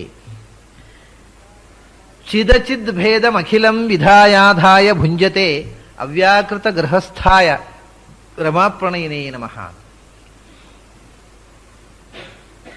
ಚಿದಚಿದ್ ಭೇದಮಖಿಲಂ ವಿಧಾಯ ಆಧಾಯ ಭುಂಜತೆ ಅವ್ಯಾಕೃತ ಗೃಹಸ್ಥಾಯ. ಇವನು ರಮೆಯ ಪತಿ ಅಂತ ಹೇಳಿದರು, ರಮಾಪತಿ ಅಂತ ಹೇಳಿದರು, ನಾರಾಯಣ ಅಂತ ಹೇಳಿದರು. ಅದನ್ನೇ ಇಲ್ಲಿ ಮತ್ತೂ ಸ್ಪಷ್ಟವಾಗಿ ಹೇಳ್ತಾರೆ, ರಮಾ ಪ್ರಣಯಿನೇ ನಮಃ ಅಂತ. ರಮೆಯ ಪ್ರಣಯಿ ಅಂತ. ರಮೆಯ ಪ್ರಣಯಿ ಇವನು, ರಮೆಯ ಪ್ರಿಯಕರ ಅಂಥ ಭಗವಂತನಿಗೆ ನಮಸ್ಕಾರ. ಆದರೆ ರಮೆಯ ಪ್ರಿಯಕರ ಅಂದರೆ ಏನು? ರಮೆ ಮತ್ತು ನಾರಾಯಣ ಇವರು ದಂಪತಿಗಳು, ಹೌದಾ? ಹಾಗಾದ್ರೆ ಇವನು ಒಂದು ಗೃಹಸ್ಥ ಆಯ್ತು. ಈಗ ಇವನು ಚಾತುರ್ವರ್ಣದಲ್ಲಿ ಯಾವುದಕ್ಕೆ ಸೇರಿದವ ಅಂತ ಯೋಚನೆ ಇದ್ದಾನೆ. ಬ್ರಹ್ಮಚಾರಿಯೋ, ಗೃಹಸ್ಥನೋ, ವಾನಪ್ರಸ್ಥನೋ, ಏನು ಈ ದೇವರು ಅಂತ ಯೋಚನೆ ಇಲ್ಲಿದ್ದೇವೆ ನಾವು. ಈ ಗೃಹಸ್ಥ ಅಂತ ಗೊತ್ತಾಯ್ತು. ಈಗ ರಮಾಪತಿ ಅಂತ ಹೇಳಿದ್ರಿ, ರಮಾ ಪ್ರಣಯಿ ಅಂತ ಹೇಳಿದ್ರಿ. ಹಾಗಾಗಿ ಅವನು ನಿತ್ಯ ಸಂಸಾರಿ ಆಯ್ತು. ಈಗ ಭಗವಂತ ರಮೆಯಿಂದ ಬಿಡುಗಡೆ ಇಲ್ಲ ಅವನಿಗೆ, ಅವನು ನಿತ್ಯ ಸಂಸಾರಿ ಆಯ್ತು ಈಗ. ಆದರೆ ನಮಗೆ ನಿತ್ಯ ಸಂಸಾರ ಅನ್ನೋದೊಂದು ದೋಷ. ಭಗವಂತ ನಿತ್ಯ ಸಂಸಾರಿ, ಮನುಷ್ಯರಿಗೆ ನಿತ್ಯ ಸಂಸಾರಿಗಳು ದೋಷ. ಯಾಕೆಂದರೆ ಮುಕ್ತರು, ನಿತ್ಯ ಸಂಸಾರಿಗಳು, ತಾಮಸರು, 3 ವಿಭಾಗ. ಭಗವಂತ ನಿತ್ಯ ಸಂಸಾರಿ, ಆದರೆ ನಿತ್ಯ ನಿರ್ದುಷ್ಟ. ಆ ಸಂಸಾರದಿಂದ ಇಡೀ ಪ್ರಪಂಚದಲ್ಲಿ ಅವನ ಸಂತಾನ. ಭಗವಂತನಿಂದ ಪ್ರಜಾಪತಿ ಪ್ರಜೆಗಳನ್ನು ಸೃಷ್ಟಿ ಮಾಡಿದ ಅಂತ ಷಟ್ಪ್ರಶ್ನೆಯಲ್ಲಿ ಬಂತಲ್ಲ. ಈ ಜಗತ್ತಿನ ಎಲ್ಲ ಪ್ರಜೆಗಳು ಅವನ ಮಕ್ಕಳು. ಈ ಮಕ್ಕಳನ್ನ ಯಾವಾಗಲೂ ನಿಜವಾದ ಸಂಸಾರಿಗಳು ಏನು ಮಾಡ್ತಾರೆ? ಗಂಡ ಹೆಂಡತಿ ಸಂಸಾರ ಹುಟ್ಟಿತು, ಮಕ್ಕಳಾಯಿತು, ತಂದೆ ತಾಯಿ ಏನು ಮಾಡ್ತಾರೆ ಅಂದರೆ ಆ ಮಕ್ಕಳನ್ನು ಸಾಕ್ತಾರೆ. ಮಕ್ಕಳಿಗೆ ಏನಾದರೂ ಕಾಯಿಲೆ ಕಸಾಲೆ ಬಂದರೆ ಬಹಳ ಜಾಗೃತೆಯಿಂದ ಅದಕ್ಕೆ ಆಪತ್ ಪರಿಹಾರಕ್ಕೋಸ್ಕರ ಮದ್ದು ಮಾಡ್ತಾರೆ, ದೇವರ ಹತ್ರ ಪ್ರಾರ್ಥನೆ ಮಾಡ್ತಾರೆ. ಇವನು ಹಾಗಲ್ಲ, ಈ ಮಕ್ಕಳನ್ನು ಕೊಲ್ತಾನೆ ಇವ, ವಿಚಿತ್ರನಾದ ಅಪ್ಪ ಇವ ಅಂತ ಹೇಳ್ತಾರೆ. ಅವನು ವಿಧಾಯ ಆದಾಯ ಭುಂಜತೆ ಅಂತ. ಇವನು ಚಿದಚಿದ್ ಭೇದಮಖಿಲಂ, ಈ ಚೇತನಾತ್ಮಕವಾದ ಇಡೀ ವಿಶ್ವವನ್ನು, ಅವನದೇ ಸಂತಾನ ಇದು, ಅದನ್ನು ವಿಧಾಯ ನಿರ್ಮಾಣ ಮಾಡಿದ, ಆದಾಯ ರಕ್ಷಣೆ ಮಾಡಿದ, ಆಮೇಲೆ ಭುಂಜತೆ ಕೊನೆ ತಾನೇ ತಿನ್ನೋದ, ತಾನು ಸೃಷ್ಟಿ ಮಾಡಿದನ್ನ. ಈ ಬೆಕ್ಕುಗಳು ಮರಿಗಳನ್ನು ತಿಂತವೆ, ಹಾಗೆ ಈ ತಾನು ಸೃಷ್ಟಿ ಮಾಡಿದನ್ನ ಕೊನೆ ತಾನೇ ಸಂಹಾರ ಮಾಡ್ತಾನೆ. ಅಂದ್ರೆ ಇವನು ಎಂಥ ಸಂಸಾರಿ, ಇವನು ಎಂಥ ಸಂಸಾರಿ ಅಂತ ಹೇಳಲಿಕ್ಕೆ ಬರೋದಿಲ್ರಿ. ಅವ್ಯಾಕೃತ ಗೃಹಸ್ಥಾಯ ಅಂತ. ಅವನು ಗೃಹಸ್ಥ ಹೌದು, ಆದರೆ ಎಂಥ ಗೃಹಸ್ಥ ಅನ್ನೋದು, ಅವನ ಗಾರ್ಹಸ್ಥ್ಯ ಈಸ್ ಇನ್ಎಕ್ಸ್ಪ್ಲಿಕೇಬಲ್ ಅಂದರು. ಅವ್ಯಾಕೃತ, ವ್ಯಾಕರಣ ಅಂದರೆ ವಿವರಣೆ, ಅದನ್ನು ಹೇಗೆ ಭಗವಂತನ ಸಂಸಾರ ಅಂದರೆ ನಮ್ಮ ಸಂಸಾರದ ಹಾಗಲ್ಲ. ಅವನು ರಮೆಯು ಸಂಸಾರ ಹೂಡಿದ್ರು ಅಂದರೆ ನಮ್ಮ ದಾಂಪತ್ಯದ ಹಾಗೆ ದಾಂಪತ್ಯ ಅಲ್ಲ. ರಮೆಯಲ್ಲಿ ಇಡೀ ಪ್ರಪಂಚವನ್ನು ಸೃಷ್ಟಿ ಮಾಡಿದ್ಲು ಅಂದರೆ ನಾವು ಸಂಸಾರದಲ್ಲಿ ಮಕ್ಕಳನ್ನು ಹುಟ್ಟಿಸಿದಾಗ ಅಲ್ಲ. ಆಮೇಲೆ ಆ ಮಕ್ಕಳನ್ನು ಅವನು ಸಂಹಾರ ಮಾಡಿದ್ವು ಅವನೇ ತಂದೆ, ಅವನೇ ಪಾಲಕನಾಗಿ, ಅವನೇ ಸಂಹಾರಕನಾಗಿ. ಈ ವಿಚಿತ್ರವಾದ ದಾಂಪತ್ಯ ಇದು ಎಂಥ ದಾಂಪತ್ಯ ಅಂತ ನನಗೆ ಹೇಳಲಿಕ್ಕಾಗದ ದಾಂಪತ್ಯ ಅಂತಾರೆ. ಅವ್ಯಾಕೃತ ಗೃಹಸ್ಥಾಯ, ಇವನು ಎಂಥ ಗೃಹಸ್ಥ ಅನ್ನೋದನ್ನು ಯಾವ ಶಬ್ದದಿಂದಲೂ ಹೇಳಲಿಕ್ಕಾಗೋದಿಲ್ಲ. ಸುಮ್ಮನೆ ನಾವು ಲೋಕದ ಜನರ ಸಾಮ್ಯದಿಂದ ಲಕ್ಷ್ಮೀಪತಿ, ಲಕ್ಷ್ಮೀ ಹೆಂಡತಿ, ನಾರಾಯಣ ಗಂಡ, ಇವರು ಸಂಸಾರ ಅಂತ ಹೇಳುವ ಇದು ಗಾರ್ಹಸ್ಥ್ಯವೇ ಅಲ್ಲ. ಇದು ಅಂದ ಅವ್ಯಾಕೃತ ಗೃಹಸ್ಥ ಅಂದರೆ ಇದು ಅಪ್ರಾಕೃತವಾದ ಗೃಹಸ್ಥ ಧರ್ಮ ಅಂತ ಒಂದು ಅರ್ಥ. ಇನ್ನೊಂದು ಯಾವ ರೀತಿಯಿಂದಲೂ ಶಬ್ದದಿಂದ ಹೇಳಲಿಕ್ಕಾಗದಂಥ ದಾಂಪತ್ಯ ಇದು. ಅದು ಲೋಕದ ದಾಂಪತ್ಯದಂಥ ದಾಂಪತ್ಯ ಅಲ್ವೇ ಅಲ್ಲ. ಅಂಥ ರಮಾಪ್ರಣಯಿನೇ ನಮಃ. ಆದರೂ ಕೂಡ ನಿತ್ಯ ಕಾಲವೂ ರಮೆಯನ್ನ ಪ್ರೀತಿಸ್ತಾ, ರಮೆಯನ್ನ ತನ್ನ ಪತ್ನಿಯಾಗಿ ರಮೆಯ ಜೊತೆಗೆ ಅವಿನಾಭಾವದಿಂದ ಯಾವಾಗಲೂ ಅವಿಯೋಗ, ನಿತ್ಯಾವಿಯೋಗಿನಿಯಾಗಿ ರಮೆಯ ಜೊತೆಗೆ ಇರತಕ್ಕಂಥ ನಿಮ್ಮ ದಾಂಪತ್ಯ ಇದು. ನಿತ್ಯ ಸಂಸಾರಿಯೇ ಹೌದು, ಆದರೆ ಅದು ನಮ್ಮಲ್ಲಿ ನಿತ್ಯ ಸಂಸಾರ ಅನ್ನೋದು ದೋಷವಾಗಿ ಕೂತರೆ ನಿನ್ನಲ್ಲಿ ಅದು ಅನಂತವಾದ ಗುಣಗಳಲ್ಲಿ ಒಂದಾಗಿ ಕೂತಿದೆ. ಅದು ಹೇಗೆ ಅಂತ ವಿವರಿಸುವುದಕ್ಕೆ ನಮ್ಮಲ್ಲಿ ಶಬ್ದ ಇಲ್ಲ ಅಂತಾರೆ. ಅವ್ಯಾಕೃತ ಗೃಹಸ್ಥಾಯ ರಮಾಪ್ರಣಯಿನೇ ನಮಃ. ಆ ಗಾರ್ಹಸ್ಥ್ಯದ ಹೇಳಲಿಕ್ಕಾಗದ ಸೊಬಗನ್ನ ಒಂದು ಮುಖವನ್ನು ಮುಂದೆ ಹೇಳ್ತಾರೆ. ಅಮಂದ ಗುಣಹಾಸೋಪಿ ಅಮಂದ ಗುಣ ಸಾರೋಪಿ ಮಂದಹಾಸೇನ ವೀಕ್ಷಿತ ನಿತ್ಯಮಿಂದಿರೆಯ ಆನಂದ ಸಾಂದ್ರ ಯೋ ನೌಮಿ ತಂ ಹರಿಂ. ಈಗ ಸದಾ ರಮಾನಾರಾಯಣರು ಜೊತೆಯಾಗಿದ್ದಾರೆ. ಭಗವಂತನ ಸನ್ನಿಧಾನದಿಂದ ರಮೆಗೆ ಆನಂದ, ರಮೆ ಪಕ್ಕದಲ್ಲಿರೋದ್ರಿಂದ ಭಗವಂತನಿಗೆ ಆನಂದ ಅಂತೆ. ಅದು ಹೇಗೆ ಆನಂದ ಆಗಬೇಕು ಅವನಿಗೆ? ಯಾಕೆಂದ್ರೆ ಆನಂದ ಬರುವುದು ಅಂತಿಲ್ಲ ಅವನಿಗೆ. ಅವನದು ನಿತ್ಯ ಅಮಂದ ಗುಣ ಸಾರಹ ಅಂದ್ರು. ಅವನು ಪೂರ್ಣ ಗುಣಸ್ವರೂಪ, ಆನಂದ ಸ್ವರೂಪ. ಆದರೂ ಕೂಡ ಮಂದಹಾಸೇನ ವೀಕ್ಷಿತ ಆನಂದ ಸಾಂದ್ರ. ರಮೆ ಕುಡಿಗಣ್ಣ ನೋಟದಿಂದ ನೋಡಿದಾಗ ಅದರಿಂದ ಸಂತುಷ್ಟನಾಗ್ತಾನಂತೆ. ಅಂದರೆ ಇದು ವಿಚಿತ್ರ ಅಲ್ಲೇನು ಅಂತ. ಸದಾ ಆನಂದ ಪೂರ್ಣನಾದವ ರಮೆಯ ಕುಡಿಗಣ್ಣ ನೋಟಕ್ಕೆ ಸಂತೋಷಗೊಳ್ಳುವುದು ಅಂದ್ರೆ ಏನು? ಇಲ್ಲದ ಸಂತೋಷ ಬರುತ್ತೇನು ಭಗವಂತನಿಗೆ? ಅಂದ ನಿತ್ಯಂ ಆನಂದ ಸಾಂದ್ರ. ರಮೆಯ ಕುಡಿಗಣ್ಣ ನೋಟ ನೋಡಿ ಅವನು ಸಂತೋಷ ಪಟ್ಟದ್ದಲ್ಲಪ್ಪ, ನಿತ್ಯಂ ಆನಂದ ಸಾಂದ್ರ, ಸದಾ ಆನಂದ ಸಾಂದ್ರ. ಮತ್ತೆ ಏನ್ ಮಾಡ್ಬೇಕು? ರಮೆ ನಿತ್ಯ ನೋಡ್ತಾ ಇದ್ದಾಳೆ, ಅವ್ರು ನಿತ್ಯ ಆನಂದ ಸಾಂದ್ರ ಆಗಿದ್ದಾರೆ. ಅದಕ್ಕೂ ಸಂಬಂಧ ಕಲ್ಪಿಸಲಿಕ್ಕೆ ಬರೋದಿಲ್ಲ ಅಂದರು. ಅಮಂದ ಗುಣಸಾರೋಪಿ ಮಂದಹಾಸೇನ ವೀಕ್ಷಿತ ಅಂತ. ರಮೆ ನಕ್ಕು ಪ್ರೀತಿಯಿಂದ ಮಂದಹಾಸ ಬೀರುತ್ತಾ ಭಗವಂತನ ಕಡೆಗೆ ನೋಡಿದ್ಲಂತೆ. ಅದರಿಂದ ಇಂದಿರೆಯ ವೀಕ್ಷಿತ ನಿತ್ಯಂ ವೀಕ್ಷಿತ ಅಂದ್ರು. ರಮೆಯನ್ನು ನಿತ್ಯ ಭಗವಂತನ ನೋಡ್ತಾ ಇದ್ದಾಳೆ, ಇವು ನಿತ್ಯ ಆನಂದ ಸಾಂತನಾಗಿದ್ದಾನೆ. ಆದ್ರಿಂದ ಅದಕ್ಕೂ ಕಾರ್ಯಕಾರಣ ಭಾವ ಹೇಗೆ ಹೇಳಲಿ ನಾನು? ನೋಡಿದ ಮೇಲೆ ಸಂತೋಷ ಆಯಿತು ಅಂತ ಹೇಳಲಿಕ್ಕೆ, ನೋಡುವುದು ಅನಾದಿ ಕಾಲದಿಂದ ನೋಡ್ತಾ ಇದ್ದಾಳೆ. ಅನಾದಿ ಕಾಲದಿಂದ ಅನಂತ ಕಾಲದವರೆಗೆ ನೋಡ್ತಾ ಇದ್ದಾಳೆ. ಅನಂತ ಕಾಲದವರೆಗೆ ಇವನು ಆನಂದಮಯನಾಗಿದ್ದಾನೆ. ಆದ್ರಿಂದ ಅವಳು ನೋಡಿದ್ರಿಂದ ಆನಂದ ಬಂತು ಅಂತ ಹೇಳಲಿಕ್ಕೆ ಆಗೋದಿಲ್ಲ ಅಂತ. ನಿತ್ಯಂ ಇಂದಿರೆಯ ಆನಂದ ಸಾಂದ್ರಹಾಯ ನೌಮಿ ತಂ ಹರಿಂ. ಅಂಥ ಸದಾ ರಮೆಯ ಮಂದಹಾಸದಿಂದ, ರಮೆ ಯಾಕೆ ಮಂದಹಾಸದಿಂದ ನೋಡ್ತಾಳೆ ಅಂದ್ರೆ ಅವಳ ಆನಂದಕ್ಕೋಸ್ಕರ, ಇವನಿಗೆ ಆನಂದ ಆಗಲಿ ಅಂತಲ್ಲ. ಆದರೆ ಇವನಿಗೆ ಆನಂದ ಆಗ್ತಾನೆ ಇರ್ತದೆ. ಏನು ಮಾಡ್ಬೇಕು ಅದಕ್ಕೆ? ಅಂಥ ಭಗವಂತನನ್ನ ನಮಸ್ಕರಿಸುತ್ತೇನೆ ಎಂದರು. ಸ್ತುತಿಸುತ್ತೇನೆ ಮತ್ತು ನಮಸ್ಕರಿಸುತ್ತೇನೆ. ಇಲ್ಲಿಯೂ ಇಂದಿರೆ ಮತ್ತು ಭಗವಂತನ ನಿತ್ಯ ವಿಯೋಗ ರೂಪವಾಗಿರತಕ್ಕಂಥದ್ದು. ಎಲ್ಲಿಯೂ ಲಕ್ಷ್ಮೀನಾರಾಯಣರ ಎರಡು ರೂಪವನ್ನು ಒಟ್ಟಿಗೆ ಅಲ್ಲದೆ ಹಾಗೆ ಪ್ರತ್ಯೇಕವಾಗಿ ಏನೂ ಹೇಳುವುದಿಲ್ಲ. ವಶೀ ವಶೋ ನಕಸ್ಯಾಪಿ ಯೋಜಿತೋ ವಿಜಿತಾಖಿಲ ಸರ್ವಕರ್ತ ನ ಕ್ರಿಯತೆ ತಂ ನಮಾಮಿ ರಮಾಪತಿಂ. ಪುನಃ ವಶೀ ವಶೋ, ಇದು ಪರಸ್ಪರ ಎರಡು ಗುಣಗಳನ್ನು ಹೇಳ್ತಾ ಇರ್ತಾರೆ. ಭಗವಂತ ಎಲ್ಲವನ್ನೂ ತನ್ನ ವಶದಲ್ಲಿ ಇರಿಸಿಕೊಂಡವ ವಶೀ, ಆದರೆ ಅವನು ಯಾರ ವಶಕ್ಕೂ ಸಿಕ್ಕಿದವನಲ್ಲ. ವಶೀ ವಶೋ ನಕಸ್ಯಾಪಿ, ಅವನು ಯಾರಿಗೂ ವಶ ಅಲ್ಲ, ಎಲ್ಲವೂ ಅವನ ವಶ. ಆಮೇಲೆ ಯೋ ಅಜಿತಃ, ಅವನು ಯಾರಿಗೂ ಸೋತವನಲ್ಲ. ವಿಜಿತಾಖಿಲ, ಎಲ್ಲವನ್ನೂ ಸೋಲಿಸಿದವ. ಅವನನ್ನು ಯಾರೂ ಗೆದ್ದವರಿಲ್ಲ, ಅವನು ಎಲ್ಲವನ್ನೂ ಗೆದ್ದವ. ಗೆಲ್ಲುವುದು ಅಂತಂದ್ರೆ, ಜಯ ಅಂದರೆ ಸಂಸ್ಕೃತದಲ್ಲಿ ಒಂದು ವಿಶಿಷ್ಟವಾದ ಅರ್ಥ ಇದೆ. ಗೆಲ್ಲುವುದೊಂದು, ಎಲ್ಲರನ್ನು ಗೆದ್ದಿದ್ದಾನೆ, ಎಲ್ಲರ ಹತ್ರ ಹೋರಾಡಿದ್ದಾನೆ, ಅವನು ಬಂದು ಎಲ್ಲರ ಹತ್ರ ಯುದ್ಧ ಮಾಡಿ ಜಯಪತ್ರ ತಗೊಂಡಿದ್ದಾನೆ. ಹಾಗಲ್ಲ. ಜಯ ಅಂತಂದ್ರೆ ಗೆಲ್ಲುವುದು ಅಂದ್ರೆ ಏನು ಗೊತ್ತಾ? ಎಲ್ಲರಿಗಿಂತ ಹೆಚ್ಚು ಶ್ರೇಷ್ಠನಾಗಿರುವುದು ಅಂತ ಇಷ್ಟೇ ಅರ್ಥ. ಜಯ ಅಂದ್ರೆ ಗೆಲ್ಲುವುದು ಅಂತ ಅನ್ನೋದು ಒಂದೇ ಅರ್ಥ ಅಲ್ಲ.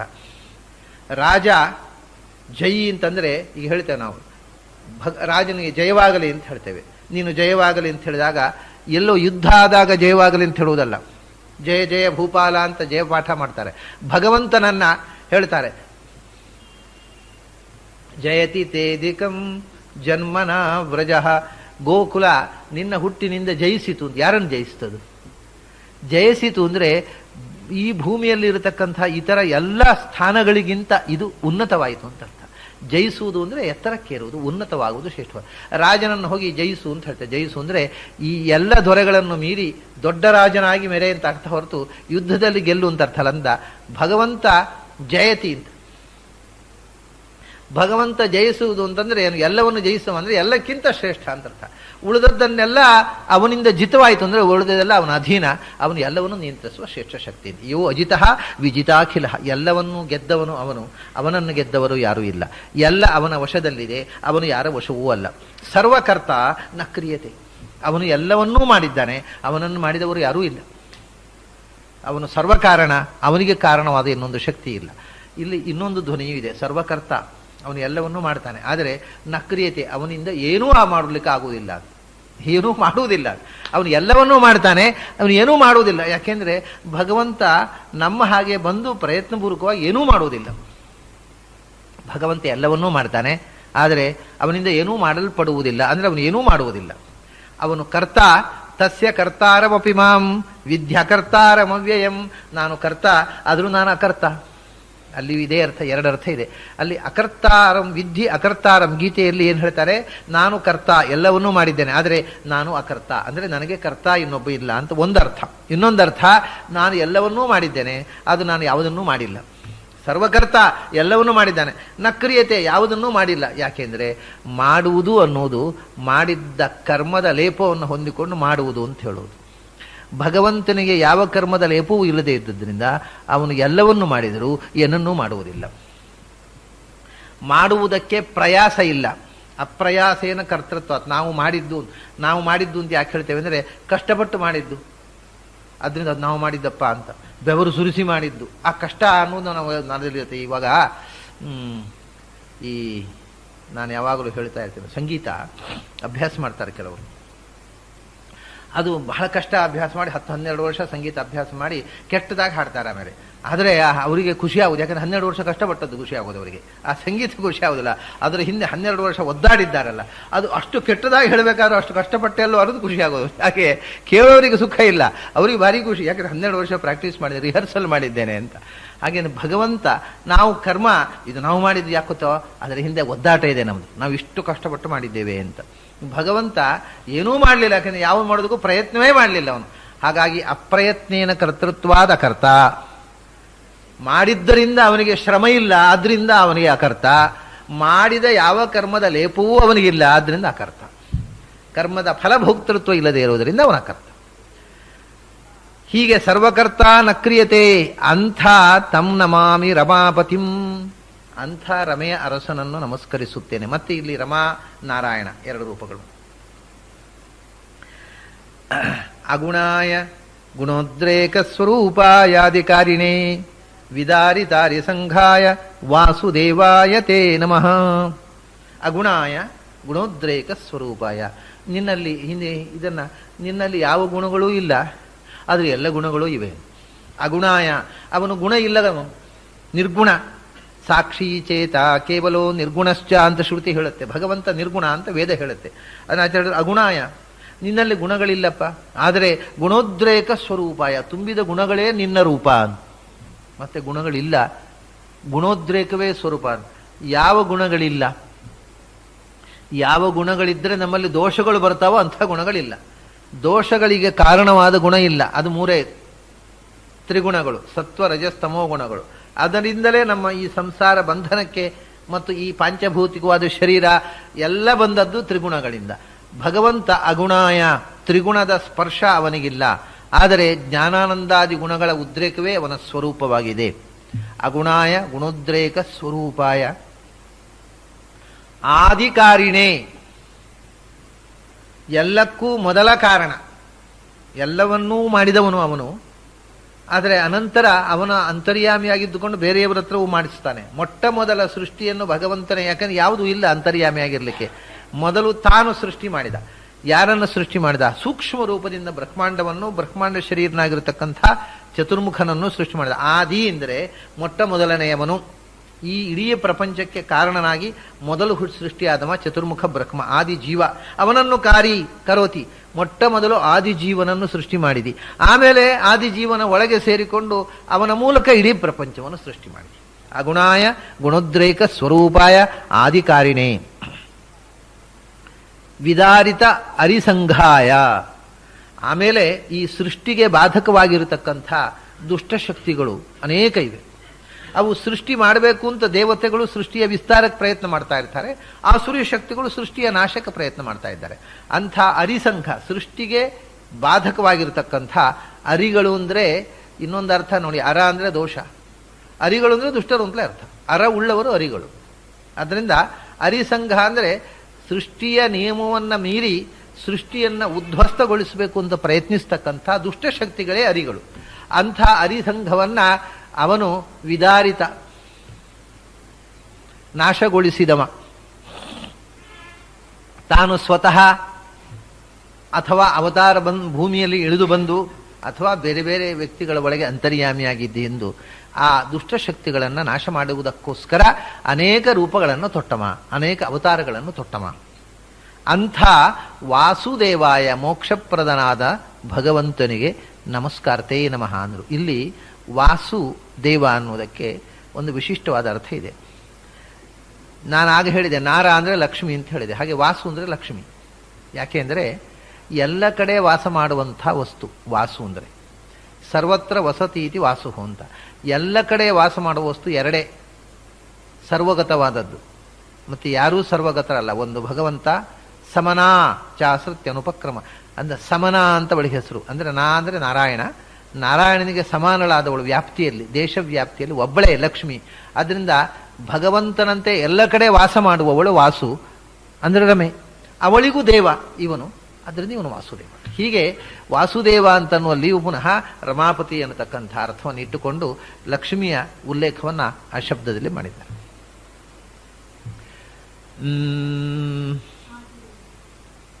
ವಿದಾರಿದಾರಿ ಸಂಘಾಯ ವಾಸುದೇವಾಯ ತೇ ನಮಃ. ಆದಿದೇವಾಯ ದೇವಾನಾಂ ಪತಯೇ ಸಾಧಿತಾರೇ ಅನಾದ್ಯಜ್ಞಾನ ಪಾರಾಯ ನಮಃ ಪಾರಾವರಾಶ್ರಯ. ಆದಿದೇವಾಯ ದೇವಾನಾಂ ಪತಯೇ, ಆದಿದೇವಾಯ ಅಂದರೆ ದೇವ ಅಂತಂದರೆ ಆ ಶಬ್ದ ದಿವುಕ್ ನಾನು ಹಿಂದೆ ವಿವರಿಸಿದ್ದೆ. ಅದನ್ನು ಜಗತ್ತನ್ನು ಸೃಷ್ಟಿ ಮಾಡತಕ್ಕಂಥ ಶಕ್ತಿ, ಜಗತ್ತನ್ನು ಸೃಷ್ಟಿ ಮಾಡುವಂಥ ಸಮಸ್ತ ಸೃಷ್ಟಿ ಸ್ಥಿತಿ ಸಂಹಾರಾದಿಗಳು ಯಾರಿಗೆ ಕ್ರೀಡಾ ಮಾತ್ರವೋ ಲೀಲಾ ಮಾತ್ರವೋ ಅವನು ದೇವ. ಆಮೇಲೆ ಜಗತ್ತಿನ ಎಲ್ಲ ವ್ಯವಹಾರಗಳನ್ನು ನಿರ್ವಹಿಸತಕ್ಕಂಥ ಶಕ್ತಿ ದೇವ. ಹೀಗೆ ಅನೇಕ ಅರ್ಥಗಳನ್ನು ಹೇಳಿದ್ದೇನೆ. ಈ ದೇವತಾ ಶಕ್ತಿಗಳು ಅನೇಕ ಇವೆ.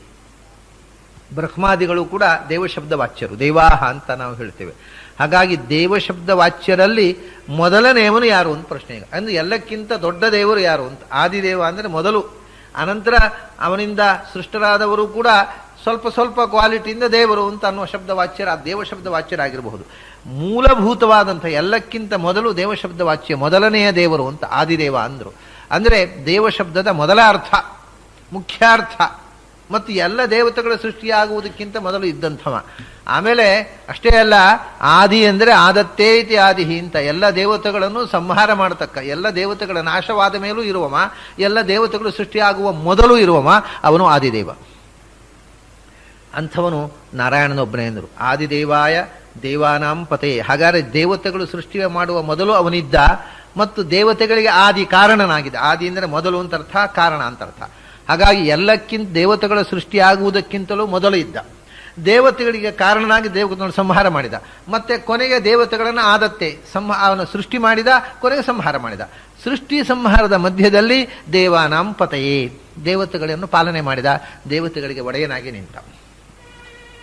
ಸಾಧಿತಾರಯೇ, ಅದೇ ಹಿಂದೆ ಹೇಳಿದ್ದೇನೆ, ದೇವತೆಗಳಿಗೆ ಪಾಲಕನಾದ, ಅರಿಗಳಿಗೆ, ದೇವತೆಗಳ ಅರಿಗಳು ಆಗಿರತಕ್ಕಂಥ ಅಸುರರಿಗೆ, ದೈತ್ಯರಿಗೆ ಸಾಧಿತ, ವಿಶರಣ, ನಾಶ ಕೊಡುವವನಾದ. ದುಷ್ಟಶಕ್ತಿಗಳನ್ನು, ದೈತ್ಯ ಶಕ್ತಿಗಳನ್ನು ನಾಶ ಮಾಡಿದ, ದೇವತೆಗಳನ್ನು ಪಾಲನೆ ಮಾಡಿದ. ಅನಾದ್ಯಜ್ಞಾನ ಪಾರಾಯ ನಮಃ ಪರಾವರಾಶ್ರಯ. ಆದಿದೇವಾಯ ದೇವಾನಾಂ ಪತೆ ಸಾಧಿತಾರೇ ಅನಾದಿ ಅಜ್ಞಾನ ಪಾರಾಯ. ಭಗವಂತ ಹೇಗೆ ದೇವತೆಗಳನ್ನು ಪಾಲನೆ ಮಾಡಿದ? ಅಸುರರನ್ನು ಹೇಗೆ ನಾಶ ಮಾಡಿದ ಅಂದರೆ ಮೂಲಭೂತವಾಗಿ ಈ ಎಲ್ಲ ಕ್ರಿಯೆಗಳು ಜ್ಞಾನದಿಂದ ನಡೀತಾ ಇದೆ ಅಂತ. ಅನಾದಿಯಾಗಿರತಕ್ಕಂಥ ಅಜ್ಞಾನ ಪ್ರತಿಯೊಬ್ಬರಲ್ಲಿಯೂ ಇದೆ. ಪ್ರತಿಯೊಬ್ಬ ಸಂಸಾರಿಯಲ್ಲಿಯೂ ಅಜ್ಞಾನ ಇದೆ. ಅನಾದಿಯಾದ ಅಜ್ಞಾನ ಇರದೇ ಇರತಕ್ಕಂಥದ್ದು ಲಕ್ಷ್ಮೀನಾರಾಯಣರಲ್ಲಿ ಮಾತ್ರ. ಉಳಿದವರಲ್ಲಿ ಕಿಂಚಿತ್ ರೂಪದಿಂದ ಅನಾದಿಯಾದ ಅಜ್ಞಾನ ಇದೆ ಬ್ರಹ್ಮಾದಿಗಳಲ್ಲಿ. ಉಳಿದವರಲ್ಲಿ ನಿರಂತರವಾದಂಥ ಗಾಢವಾದ ಅಜ್ಞಾನ ಇದೆ ಜೀವರಲ್ಲಿ. ಹೀಗೆ ಅಜ್ಞಾನ ಬಂಧರೂಪವಾದ ಸಂಸಾರ ಅನಾದಿ, ಅದಕ್ಕೆ ಆದಿ ಇಲ್ಲ. ಯಾವುದಕ್ಕೆ ಆದಿ ಇಲ್ಲವೋ ಅದಕ್ಕೆ ಅಂತ ಇಲ್ಲ ಅಂತ ಸಾಮಾನ್ಯವಾದ ನಿಯಮ. ಆದರೆ ಅದಕ್ಕೆ ಅಪವಾದ ಏನು ಅಂದರೆ ಜೀವನ ಸಂಸಾರ ಬಂಧ, ಅದಕ್ಕೆ ಆದಿ ಇಲ್ಲ ಆದರೆ ಅಂತ ಇದೆ. ಸಾತ್ವಿಕ ಜೀವರ ಸಂಸಾರ ಬಂಧ. ಆಮೇಲೆ ನಿತ್ಯ ಸಂಸಾರಿಗಳಲ್ಲಿ ಅದಕ್ಕೆ ಆದಿ ಇಲ್ಲ ಅಂತೋ ಇಲ್ಲ. ಆದರೆ ಸಾತ್ವಿಕ ಜೀವರ ಸಂಸಾರ ಬಂಧಕ್ಕೆ ಆದಿ ಇದೆ, ಆದರೆ ಆದಿ ಇಲ್ಲ ಆದರೆ ಅಂತ ಇದೆ. ಅನಾದಿಯಾದ ಅಜ್ಞಾನ ರೂಪವಾಗಿರತಕ್ಕ ಸಂಸಾರ ಬಂಧ, ಅದಕ್ಕೆ ಆ ಸಂಸಾರ ಬಂಧ ಅನ್ನುವಂಥ ಕಡಲು ಅಂತ ಇಟ್ಕೊಳ್ಳೋಣ. ಅದರ ಪಾರ, ಅದನ್ನು ಪಾರಯತಿ, ಅದನ್ನು ಆಚೆ ದಡ ಹಾಯಿಸುವವನು. ಅಜ್ಞಾನದ ಕಡಲನ್ನು ದಾಟಿಸಿ ನಮ್ಮ ಆ ರೀತಿಯಾಗಿ ದೇವತೆಗಳನ್ನ ಅಥವಾ ಜ್ಞಾನಿಗಳನ್ನ, ದೇವ ಅನ್ನುವ ಶಬ್ದಕ್ಕೆ ಇನ್ನೊಂದು ಅರ್ಥ ಜ್ಞಾನಿಗಳು ಅಂತ. ಅದನ್ನ ದೇವತೆಗಳು ಅಂದರೆ ಜ್ಞಾನಿಗಳು, ಋಷಿಗಳು ಅಂದರೂ ಜ್ಞಾನಿಗಳು, ದೇವತೆಗಳು ಅಂದರೂ ಜ್ಞಾನಿಗಳು ಅಂತ ಅರ್ಥ. ಅಂದ ಜ್ಞಾನಿಗಳಿಗೆ ಅವನು ಹೇಗೆ ದೇವತೆಗಳಿಗೆ ಹೇಗೆ ಉದ್ಧಾರ ಮಾಡಿದ ಅಂತಂದರೆ ಅವರ ಅಜ್ಞಾನದ ಕಡಲಿನಿಂದ ಅವರನ್ನು ದಡಹಾಯಿಸಿ ಬಿಟ್ಟ. ಹಾಗಾಗಿ ಅವರು ಉದ್ಧಾರ ಆದರು. ಈ ಅರಿಗಳು ಏನಿದ್ದಾರೆ ಅವರಿಗೆ ಅಜ್ಞಾನದ ಕಡಲನ್ನು ದಾಟಿಸಲಿಲ್ಲ. ಹಾಗಾಗಿ ಅವರು ಮತ್ತಷ್ಟು ಅಜ್ಞಾನದ ದಾರಿಯಲ್ಲೇ ಸಮುದ್ರದಲ್ಲೇ ಈಜಿದ್ರು, ಮುಳುಗಿದ್ರು, ಅಲ್ಲೇ ಈಜಿದ್ರು, ಮತ್ತಷ್ಟು ಆಳಕ್ಕೆ ಹೋದರು. ಒಟ್ಟು ಈ ಕಡಲಿನಲ್ಲಿ 3 ಥರ ಆಯ್ತು. ಈಗ ಒಂದು, ಕಡಲಿನಲ್ಲಿ ಈಜಿತಾ ಕಡಲಿನ ತಳ ಸೇರಿ ಮುಳುಗಿ ಹೋಗುವವರು, ಮತ್ತೆ ಮೇಲೆ ಬಾರದ ಹಾಗೆ. ಕೆಲವರು ಈಜಿತಾ ಆಚೆ ದಡಕ್ಕೆ ಹೋಗುವವರು, ಕೆಲವರು ಈಜ್ತಾನೇ ಇರುವವರು, ಮುಳುಗೋದು ಇಲ್ಲ ಮೇಲೆ ಬರೋದು ಇಲ್ಲ. ಆ ಥರ ಈ ಥರದಲ್ಲಿ ಅನಾದಿ ಅಜ್ಞಾನದ ಯಾರು ಸಾತ್ವಿಕರೋ ಅವರಿಗೆ ಮಾತ್ರ ಆಚೆ ದಡ ಹಾಯಿಸುವಂಥ ಅನಾದಿ ಅಜ್ಞಾನ ಪಾರಾಯ ನಮಃ ಪರಾವರಾಶ್ರಯ ಅಂತ. ಪರಾವರಾಶ್ರಯ ಅಂದರೆ, ಪಾರಾವರ ಅಂದರೆ ಕಡಲು. ಸಂಸಾರದಿಂದ ಆಚೆಗೆ ಸಾಗಿಸಿದಿ, ಅದನ್ನು ನೀವು ಮೋಕ್ಷಪ್ರದನಾದಿ. ಆದರೆ ಸಂಸಾರದಲ್ಲಿ ಇದ್ದಾಗ ಏನು ಮಾಡಿದೆ ಅವರಿಗೆ ಅಂದರೆ ಪಾರಾವರಾಶ್ರಯ ಅಂತ. ಸಂಸಾರದ ಕಡಲಿಗೂ ಆಶ್ರಯ ನೀನೇ. ಸಂಸಾರದಲ್ಲಿದ್ದಾಗಲೂ ಆಶ್ರಯವಾಗಿದ್ದಿ, ಆಮೇಲೆ ಸಂಸಾರದಿಂದ ಆಚೆ ಹೋದಾಗಲೂ ಆಶ್ರಯ ಆದೀನಿ. ಸಂಸಾರದ ಕಡಲಿಗೆ ಆಶ್ರಯ. ಆಮೇಲೆ ಪಾರಾವರಾಶ್ರಯ ಅಂತಂದರೆ, ಪಾರಾವರ ಅಂದರೆ ಕಡಲು. ಪಾರಾವರಾಶ್ರಯ ಅಂದರೆ ಕಡಲು ಆಶ್ರಯವಾಗಿ ಉಳ್ಳವನು ಅಂತ. ಅಂದರೆ ಇರುವುದೆಲ್ಲಿ ಅವನು? ಕ್ಷೀರ ಸಮುದ್ರದಲ್ಲಿ ಅಲ್ವಾ. ಪಾರಾವರ ಅಂದರೆ ಕಡಲು. ಸದಾ ಕ್ಷೀರ ಸಮುದ್ರದಲ್ಲಿ ನೆಲೆಸಿದವ ನೀನು, ಸಂಸಾರದ ಕಡಲಿಗೂ ಆಶ್ರಯ ನೀನು. ಆಮೇಲೆ ಜೀವಕೋಟಿಯ ಪಾರ. ಜೀವಕೋಟಿಯಲ್ಲಿ ಪಾರ ಅಂದರೆ ತುದಿಯಲ್ಲಿ ಇರತಕ್ಕವನು ಚತುರ್ಮುಖ. ಅವನೂ ಕೂಡ ಯಾರಿಗೆ ಅವರನೋ ಅವಳು ಪಾರಾವರ ಅಂದರೆ ಲಕ್ಷ್ಮಿ. ಚತುರ್ಮುಖನೂ ಅವರನ, ಅವಳಿಗೂ ಆಶ್ರಯ ಇವನು. ಪಾರಾವರಾಯ ಆಶ್ರಯ ಅಂದರೆ ಲಕ್ಷ್ಮಿಯನ್ನು ಎಲ್ಲೂ ಬಿಡೋದಿಲ್ಲ ಅವರು. ನಾನು ಅದು ಹೇಳಿದೆ, ಕೆಲವು ಕಡೆ ಲಕ್ಷ್ಮಿಯನ್ನು ಹೇಳಿದ್ದು ನಿಮಗೆ ಕಾಣುವುದಿಲ್ಲ, ನಾನು ವಿವರಿಸ್ತಾ ಇರೋ ವಾಸುದೇವ ಅನ್ನುವಲ್ಲಿ ಗೊತ್ತಾಗಲಿಲ್ಲ, ಹಾಗೆ ನಾರಾಯಣಾಯ ಅನ್ನುವಲ್ಲಿ ಅಲ್ಲ. ಇಲ್ಲಿ ಪಾರಾವರ ಆಶ್ರಯ. ಪಾರಾವರ ಅಂದರೆ ಕಡಲು. ಕಡಲು ಅಂದರೆ ಹೌದು, ಕಡಲಿನಲ್ಲಿ ಕ್ಷೀರ ಸಮುದ್ರದಲ್ಲಿ ಶ್ವೇತದ್ವೀಪದಲ್ಲಿ ಆಶ್ರಯಿಸಿಕೊಂಡಿರತಕ್ಕವ, ಕಡಲಿನಲ್ಲೇ ವಾಸ ಮಾಡಿರತಕ್ಕವ ಭಗವಂತ. ಸಂಸಾರದ ಕಡಲಿಗೂ ಅವನೇ ಆಶ್ರಯ. ಸಂಸಾರದ ಕಡಲಿನಿಂದ ದಡ ಹಾಯಿಸುವವನು ಅವನೇ. ಸಂಸಾರದ ಕಡಲಿನ ಪಾರದಲ್ಲಿ ಇರತಕ್ಕಂಥವ ಚತುರ್ಮುಖ. ಅವನೂ ಯಾರಿಗೆ ಅವರನೋ ಅಂಥ ಲಕ್ಷ್ಮಿಗೂ ಆಶ್ರಯನಾದವ ಪಾರಾವರಾಶ್ರಯ. ಹೀಗೆ ಈ ಒಂದೊಂದು ನಾಮದಲ್ಲೂ ಲಕ್ಷ್ಮಿಯ ಜೊತೆಗೆ ಭಗವಂತನ ಚಿಂತನ. ಪ್ರಕೃತಿ ಬಂಧನವನ್ನು ಕೊಡತಕ್ಕಂಥ, ಪ್ರಕೃತಿ ಬಂಧನದಿಂದ ಪಾರು ಮಾಡತಕ್ಕಂಥ ಪುರುಷೋತ್ತಮ. ಹೀಗೆ ಅಕ್ಷರ ಪುರುಷ ಮತ್ತು ಪುರುಷೋತ್ತಮರ ಚಿಂತನವನ್ನು ಆಚಾರ್ಯರು ಈ ಸ್ತೋತ್ರದ ಮೂಲಕ ಮಾಡ್ತಾರೆ.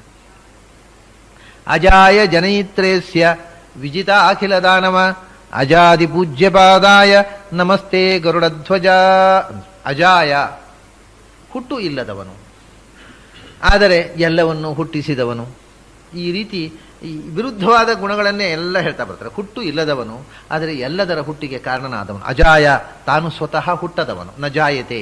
ಆದರೆ ಜನಯಿತ್ರೇ, ಎಲ್ಲವನ್ನು ಹುಟ್ಟಿಸಿದವನು, ಎಲ್ಲದರ ತಂದೆ. ಎಲ್ಲದರ ಜನಕ. ಆದರೆ ಇವನು ಅಜ, ತಾನು ಹುಟ್ಟಿದವನಲ್ಲ. ಅಜಾಯ ಜನೈತ್ರೇಸ್ಯ. ಅಜ ಅಂತನ್ನುವುದಕ್ಕೆ ಇನ್ನೊಂದು ಅರ್ಥ ಇದೆ. ಎಲ್ಲ ಕಡೆಯಲ್ಲಿ ಇರತಕ್ಕ ಎಲ್ಲ ವಸ್ತುಗಳನ್ನು ಸೃಷ್ಟಿಸಿದ ಹೇಗೆ ಇವನು ಅಂದರೆ ಅದಕ್ಕೆ ಇವನು ಅಜ. ಅಜ ಅಂದರೆ ಅಜಗತವು ಅಂತ, ಎಲ್ಲ ಕಡೆ ವ್ಯಾಪಿಸಿರುವವ. ಅಜ ಅಂದರೆ ಆಮ್ನಿಪ್ರೆಸೆಂಟ್, ಸರ್ವಗತ ಅಂತ ಅರ್ಥ. ಅವನು ಎಲ್ಲ ಕಡೆ ಇದ್ದಾನೆ. ಅದನ್ನು ಎಲ್ಲಿ ಏನು ಸೃಷ್ಟಿಯಾದರೂ ಅಲ್ಲಿ ಅವನು ಇದ್ದೇ ಇದ್ದಾನೆ. ಅದಕ್ಕಿಂತ ಮೊದಲು ಅಜಾಯ ಜನೈತ್ರೇಸ್ಯ ಅಸ್ಯ ಜನಯಿತ್ರೇ, ಈ ಸಮಸ್ತ ಪ್ರಪಂಚದ ಜನಕ ಅವನು. ವಿಜಿತಾಖಿಲ ದಾನವ, ದಾನವ ದುಷ್ಟಶಕ್ತಿ, ಎಲ್ಲ ದುಷ್ಟಶಕ್ತಿಯನ್ನ ಗೆದ್ದವ, ನಾಶ ಮಾಡಿದವ. ಪ್ರತಿಯೊಂದು ಕಡೆಯಲ್ಲೂ ಸಚ್ಛಕ್ತಿಯ ಉದ್ಧಾರ, ದುಷ್ಟಶಕ್ತಿಯ ನಾಶವನ್ನ ಸುಮಾರಾಗಿ ಪ್ರತಿ ಪದ್ಯದಲ್ಲಿ ಆಚಾರ್ಯ ಹೇಳ್ತಾ ಬಂದಿದ್ದಾರೆ. ಅಜಾಯ ಜನೈತ್ರೇ ಅಸ್ಯ ವಿಜಿತಾಖಿಲ ದಾನವ ಅಜಾದಿ ಪೂಜ್ಯಪಾದಾಯ. ಅಜಾದಿ ಪೂಜ್ಯಪಾದಾಯ. ಅಜ ಅಂದರೆ ಚತುರ್ಮುಖ ಬ್ರಹ್ಮ. ಯಾಕೆಂದ್ರೆ ಅವನು ಹುಟ್ಟದವನೂ ಅಲ್ಲ, ಭಗವಂತ ಅಜ. ಯಾಕೆಂದ್ರೆ ಅವನು ಹುಟ್ಟದವನು. ಆಮೇಲೆ ಚತುರ್ಮುಖ ಅಜ, ಅವನು ಅಕಾರವಾಚ್ಯನಾದ ಭಗವಂತನಿಂದ ಜಾತನಾದವನು, ಅದರಿಂದ ಅಜ. ಅದನ್ನ ಅಜಾದಿ ಪೂಜ್ಯಪಾದಾಯ, ಚತುರ್ಮುಖ ಮುಂತಾದ ಸಮಸ್ತ ದೇವತೆಗಳಿಂದಲೂ ಪೂಜಿತವಾದ ಪಾದಗಳುಳ್ಳವನು. ಆಮೇಲೆ ನಮಸ್ತೆ ಗರುಡಧ್ವಜ, ಗರುಡನ ಮೇಲೆ ಸಂಚರಿಸುವವನು. ಧ್ವಜ ಅಂದರೆ ಗತಿ ಅಂತ ಅರ್ಥ. ಗರುಡಧ್ವಜ ಅಂದರೆ ಗರುಡನ ಮೇಲೆ ಸಂಚರಿಸುವವನು ಅಂತ. ಗರುಡ ಸಾಮಾನ್ಯವಾಗಿ ಗರುಡಧ್ವಜ ಅಂದರೆ ವಿಷ್ಣುವಿಗೆ ಒಂದು ರಥ ಇದೆ, ಆ ರಥದಲ್ಲಿ ಒಂದು ಫ್ಲ್ಯಾಗ್ ಇದೆ, ಆ ಫ್ಲ್ಯಾಗಿನ ಗರುಡನ ಚಿತ್ರ ಇದೆ ಅಂತ ಅರ್ಥ ಅಲ್ಲ. ಯಾಕಂದರೆ ಬೇರೆ ಎಲ್ಲ ಗರುಡಧ್ವಜ ಅಂತಂದರೆ ರಾಜರುಗಳಿಗೆಲ್ಲ ವಾನರಧ್ವಜ ಅಂತ ಅರ್ಜುನ್ನಿಗೆ ಇತ್ತು, ಸರ್ಪಧ್ವಜ, ವೃಷಭಧ್ವಜ, ಅವರೆಲ್ಲ ಏನು ಅಂದರೆ ಅವರ ರಥದ ಫ್ಲ್ಯಾಗಿನಲ್ಲಿ ಆ ಚಿತ್ರ ಇರ್ತದೆ ಅಷ್ಟೇ. ಉರಗಧ್ವಜ ಅಂತ ದುರ್ಯೋಧನಿಗೆ ಹೇಳ್ತಾ ಇದ್ರು. ಯಾಕೆಂದರೆ ಅವನ ಧ್ವಜದಲ್ಲಿ ಫ್ಲ್ಯಾಗು ಚಿತ್ರ ಯಾವುದು, ಹಾವಿನ ಚಿತ್ರ ಇತ್ತು. ಹಾಗೆ ಕೃಷ್ಣನ ರಥದ ಫ್ಲ್ಯಾಗಿನಲ್ಲಿ ಗರುಡನ ಚಿತ್ರ ಇತ್ತು ಅಂತ ಅರ್ಥ ಅಲ್ಲ. ಗರುಡ ಧ್ವಜ ಅಂದರೆ ಧ್ವಜಗತ ಅಂತ ಧಾತು. ಗರುಡನ ಮೇಲೆ ಕೂತು ಸಂಚರಿಸುವ, ಗರುಡನ ಮೇಲೆ ಕೂತು ಸಂಚರಿಸುವ ಅಂದ್ರೆ ಏನು? ಅದಾಯಿತು, ಗರುಡ ಅನ್ನುವಂತಹ ದೇವತಾ ಶಕ್ತಿ ಆಯಿತು. ಗರುಡ ಅಂದರೆ ನಮಗೆ ಆಧ್ಯಾತ್ಮಿಕವಾಗಿ ಯಾರು? ಗರುಡ ಅಂದರೆ ಸಮಸ್ತ ವೇದಾಭಿಮಾನಿ ದೇವತೆ.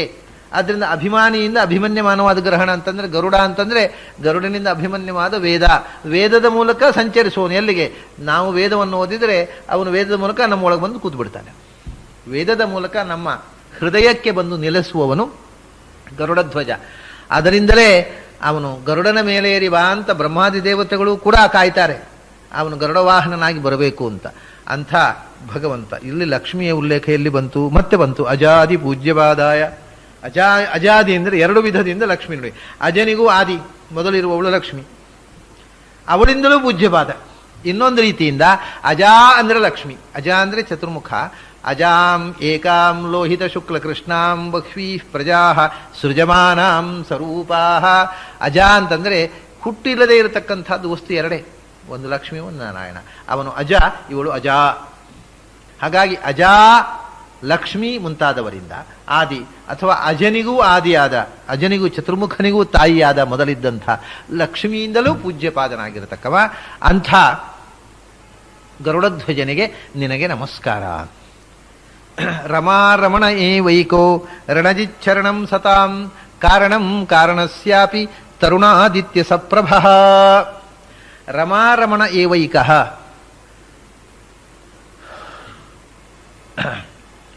ಇಲ್ಲಿ ಮತ್ತೆ ರಮಾರಮಣದಿಂದ ಪ್ರಾರಂಭ ಮಾಡಿದ್ರು.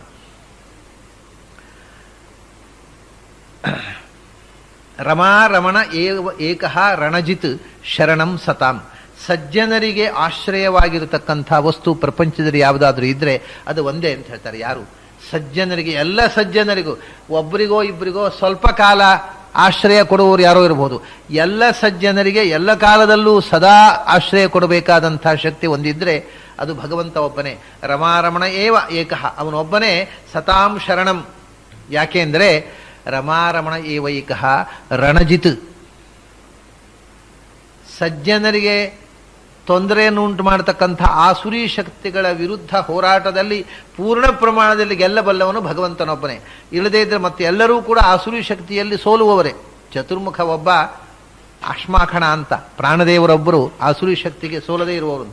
ಮತ್ತೆ ಎಲ್ಲ ದೇವತೆಗಳು ಕೂಡ ಆಸುರಿ ಶಕ್ತಿಗೆ ಒಂದಲ್ಲ ಒಂದು ರೀತಿಯಿಂದ ತಮೋಗುಣಕ್ಕೆ ಆವಿಷ್ಟರಾದಾಗ ತಮೋಗುಣದ ಪ್ರಭಾವದಿಂದ ಆಸುರಿ ಶಕ್ತಿಗೆ ಒಳಗಾಗುವರು. ಆದ್ದರಿಂದ ನಮ್ಮ ಸಾಧನೆಯಲ್ಲಿ ಬಾಧಕವಾಗಿ ನಿಂತು ನಮ್ಮನ್ನು ತಮಸ್ಸಿನ ಕಡೆಗೆ ಎಳೆಯುವ ಆಸುರಿ ಶಕ್ತಿಯ ಜೊತೆಗೆ ಹೋರಾಟದಲ್ಲಿ ನಮ್ಮನ್ನು ಗೆಲ್ಲಿಸುವಂತಹ ಶಕ್ತಿ ಒಬ್ಬನಲ್ಲಿರುವುದು.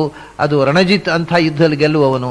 ಆದ್ದರಿಂದ ಸತಾಂ ಶರಣಂ, ಸಜ್ಜನರಿಗೆ ಆಶ್ರಯವನ್ನು ಕೊಡ್ತಕ್ಕವನು ಅವನು. ರಮಾರಮಣ ಏವ, ಲಕ್ಷ್ಮೀಪತಿಯಾಗಿರತಕ್ಕಂಥ ನಾರಾಯಣನು ಒಬ್ಬನೇ ಹೊರತು ಇನ್ಯಾರಿಗೂ ಕೂಡ ಈ ಆಸುರಿ ಶಕ್ತಿಯ ವಿರುದ್ಧ ಹೋರಾಡಿ ಗೆದ್ದು ಎಲ್ಲರಿಗೂ ಆಶ್ರಯನಾಗುವ ಶಕ್ತಿ. ಯಾಕಂದರೆ ಚತುರ್ಮುಖ ಬ್ರಹ್ಮನಿಗೂ ಆಶ್ರಯ ಆಗಬೇಕಲ್ಲ, ಅದು ಇನ್ಯಾರಾಗಬೇಕು? ಚತುರ್ಮುಖ ಬ್ರಹ್ಮನಿಂದ ಶ್ರೇಷ್ಠನಾದವರು ಒಬ್ಬನೇ ಇರೋದು. ಹಾಗಾಗಿ ಸಮಸ್ತ ಸಾಧಕರಿಗೆ ಸಜ್ಜನರಿಗೆ ಆಶ್ರಯನಾಗಿರತಕ್ಕವ ನಾರಾಯಣ. ರಮಾರಮಣ ಏವೈಕಃ ರಣಜಿತ್ ಶರಣಂ ಸತಾಂ. ಕಾರಣಂ ಕಾರಣಸ್ಯಾಪಿ, ಈ ಜಗತ್ತಿಗೆ ಕಾರಣಗಳು ಅನೇಕ ಇವೆ. ಜಗತ್ತಿಗೆ ಕಾರಣಭೂತರಾಗಿರತಕ್ಕವರು ಸಮಸ್ತ ದೇವತೆಗಳು ಜಗತ್ತಿಗೆ ಕಾರಣ. ಇಂದ್ರಾದಿ ದೇವತೆಗಳು ಈ ಜಗತ್ತಿಗೆ ಭೂರ್ಭುವಸ್ವಃ 3 ಲೋಕಗಳಿಗೆ ಅವರು ಕಾರಣ ಪುರುಷರು. ಅವರಿಗೂ ಕಾರಣರಾಗಿರ್ತಕ್ಕಂಥವರು ಗರುಡಶೇಷ ರುದ್ರಾದಿಗಳು. ಅವರಿಗೂ ಕಾರಣ ಪುರುಷನಾಗಿರ್ತಕ್ಕವ ಚತುರ್ಮುಖ. ಹಾಗೆ ಜಗತ್ತಿನ ಕಾರಣಗಳಿಗೂ ಕಾರಣನಾಗಿ ಸರ್ವಕಾರಣನಾಗಿರ್ತಕ್ಕವ ಜನ್ಮಾದ್ಯಸ್ಯೇತಃ ಸಮಸ್ತ ಸೃಷ್ಟಿ ಸ್ಥಿತಿ ಸಂಹಾರಗಳಿಗೆ ಕಾರಣನಾದ ಭಗವಂತ. ಕಾರಣಂ ಕಾರಣಸ್ಯಾಪಿ. ಅವನನ್ನು ಹೇಗೆ ಮನಸ್ಸಿನಲ್ಲಿ ಧ್ಯಾನ ಮಾಡಬೇಕು? ರಮಾರಮಣನನ್ನು, ಲಕ್ಷ್ಮೀಪತಿಯನ್ನು ಅಂದರೆ ತರುಣಾದಿತ್ಯ ಸಪ್ರಭ. ಅದನ್ನು ಎಲ್ಲ ಮಂತ್ರಗಳ ಧ್ಯಾನದಲ್ಲೂ ಈ ಮಾತು ಬರುತ್ತೆ. ಗಾಯತ್ರಿ ಧ್ಯಾನದಲ್ಲಿ ಏನು ಹೇಳ್ತಾರೆ ಅಂದರೆ, ಪ್ರೋದ್ಯದಾದಿತ್ಯ ವರ್ಣಶ್ಚ ಸೂರ್ಯಮಂಡಲ ಮಧ್ಯಗಃ ಚಕ್ರಶಂಖಧರ ಅಂಕಸ್ಥ ದೂರ್ದ್ವಯ ಥೇವಚ. ಪ್ರೋದ್ಯದಾದಿತ್ಯ ವರ್ಣ, ಉದಿಸುವ ಸೂರ್ಯನಂತೆ ಬಣ್ಣ. ಆಮೇಲೆ ಅಷ್ಟಾಕ್ಷರದಲ್ಲಿ ಆಗುವಾಗ ಉದ್ಯತ್ ಭಾಸ್ವತ್ ಸಮಾಭಾಸಃ ಚಿದಾನಂದೈಕ ದೇಹವಾನ್ ಉದ್ಯತ್ ಭಾಸ್ವಾನ್. ಉದಿಸುವ ಭಾಸ್ವಾನ್ ಅಂದರೆ ಸೂರ್ಯ. ಪ್ರೋದ್ಯತ್ ಆದಿತ್ಯ ಅಂದರೂ ಉದಿಸುವ ಸೂರ್ಯ. ಉದ್ಯತ್ ಭಾಸ್ವತ್ ಅಂದರೆ ಉದಿಸುವ ಸೂರ್ಯ. ಉದಿಸುವ ಸೂರ್ಯನಂತೆ ಪುತ್ಥಳಿ ಚಿನ್ನದ ಬಣ್ಣ. ಅದು ಪುತ್ಥಳಿ ಚಿನ್ನ, ಅದು ಪೂರ್ತಿ ಹಳದಿ ಅಲ್ಲ, ಪೂರ್ತಿ ಕೆಂಪು ಅಲ್ಲ, ಆ ಹಳದಿ ಮಿಶ್ರಿತವಾದ ಕೆಂಪು. ಅದನ್ನು ಉದಿಸುವ ಸೂರ್ಯನ ಬಣ್ಣ ಅಂತಾರೆ. ಅದನ್ನೇ ಪುತ್ಥಳಿ ಚಿನ್ನದ ಸುವರ್ಣ ಜ್ಯೋತಿ ಅಂತ ತೈತ್ರಿಯ ಉಪನಿಷತ್ತು ಹೇಳುತ್ತೆ. ಭಗವಂತ ಹಾಗೆ ಅಂದರೆ ಅವನು ಸುವರ್ಣ ಜ್ಯೋತಿ ಅಂತ. ಆಮೇಲೆ ಆನಖಾತ್ ಆಕೇಶಾತ್ ಆತ್ಪ್ರಣಖಾತ್ ಸರ್ವ ಏವ ಸುವರ್ಣ ಹಿರಣ್ಯಶ್ಮಶ್ರು ಹಿರಣ್ಯಕೇಶ, ಎಲ್ಲವೂ ಚಿನ್ನ, ಸರ್ವಾಂಗವೂ ಚಿನ್ನದಂತಹ ಒಂದು ಚಿನ್ನದ ಬಣ್ಣದಿಂದ ಮಿಸುನಿ ಬಣ್ಣದ ಒಂದು ಸುಂದರವಾದ ರೂಪ ಅಂತ ಒಂದು ಕಡೆ ಹೇಳ್ತಾರೆ. ಸುವರ್ಣ ಜ್ಯೋತಿ ಅಂತ ಚಿನ್ನದ ಚೆಲುವಿನ ಆ ಪ್ರಕಾಶ ಭಗವಂತನ ಮೈಯಲ್ಲಿ ನೀನು ಧ್ಯಾನದಲ್ಲಿ ಕಾಣು ಅಂತ ಹೇಳ್ತಾರೆ. ಮಂತ್ರಗಳನ್ನು ಹೇಳುವಾಗಲೂ ಉದಿಸುವ ಸೂರ್ಯ, ಉದಿಸುವ ಸೂರ್ಯನಂತೆ ಹೊಂಬಣ್ಣದ ಕಾಂತಿಯಿಂದ ಭಗವಂತ ಧ್ಯಾನದಲ್ಲಿ ಗೋಚರಾಗ್ತಾನೆ. ಭಗವಂತನಿಗೆ ಶುಕ್ಲಂ ರಕ್ತಂ ರೌಗ್ಮಂ ಪೀತಂ, ಇದು 4 ಬಣ್ಣಗಳಿದೆ ಭಗವಂತನಿಗೆ. ಬಿಳಿ, ಕೆಂಪು, ಆಮೇಲೆ ನೀಲವರ್ಣ, ಕೆಂಪು ಮತ್ತು ಹಸಿರು ವರ್ಣ, ಚಿನ್ನದ ಬಣ್ಣ. ರಘುಮಂ ಅದು ಒಂದು ಬಣ್ಣ ಪ್ರತ್ಯೇಕವಾಗಿ ಭಗವಂತನ ಧ್ಯಾನದಲ್ಲಿ ಗೋಚರವಾಗಿ. ನೀಲವರ್ಣ ಹೇಗೆ, ಹಾಗೆ ರುಗ್ಮವರ್ಣಂ ಕರ್ತಾರಮೇಶಂ ಯದಾ ಪಶ್ಯತೆ ರುಗ್ಮವರ್ಣಂ ಕರ್ತ. ಎಲ್ಲ ಕಡೆ ಬರ್ತದೆ ರುಗ್ಮವರ್ಣ ಅಂದರೆ ಚಿನ್ನದ ಬಣ್ಣ. ಅದೇ ಆ ಉದ್ಯದ್ಭಾಸ ಉದಿಸುವ ಸೂರ್ಯನಂತೆ ಬಣ್ಣ, ಚಿನ್ನದ ಬಣ್ಣ.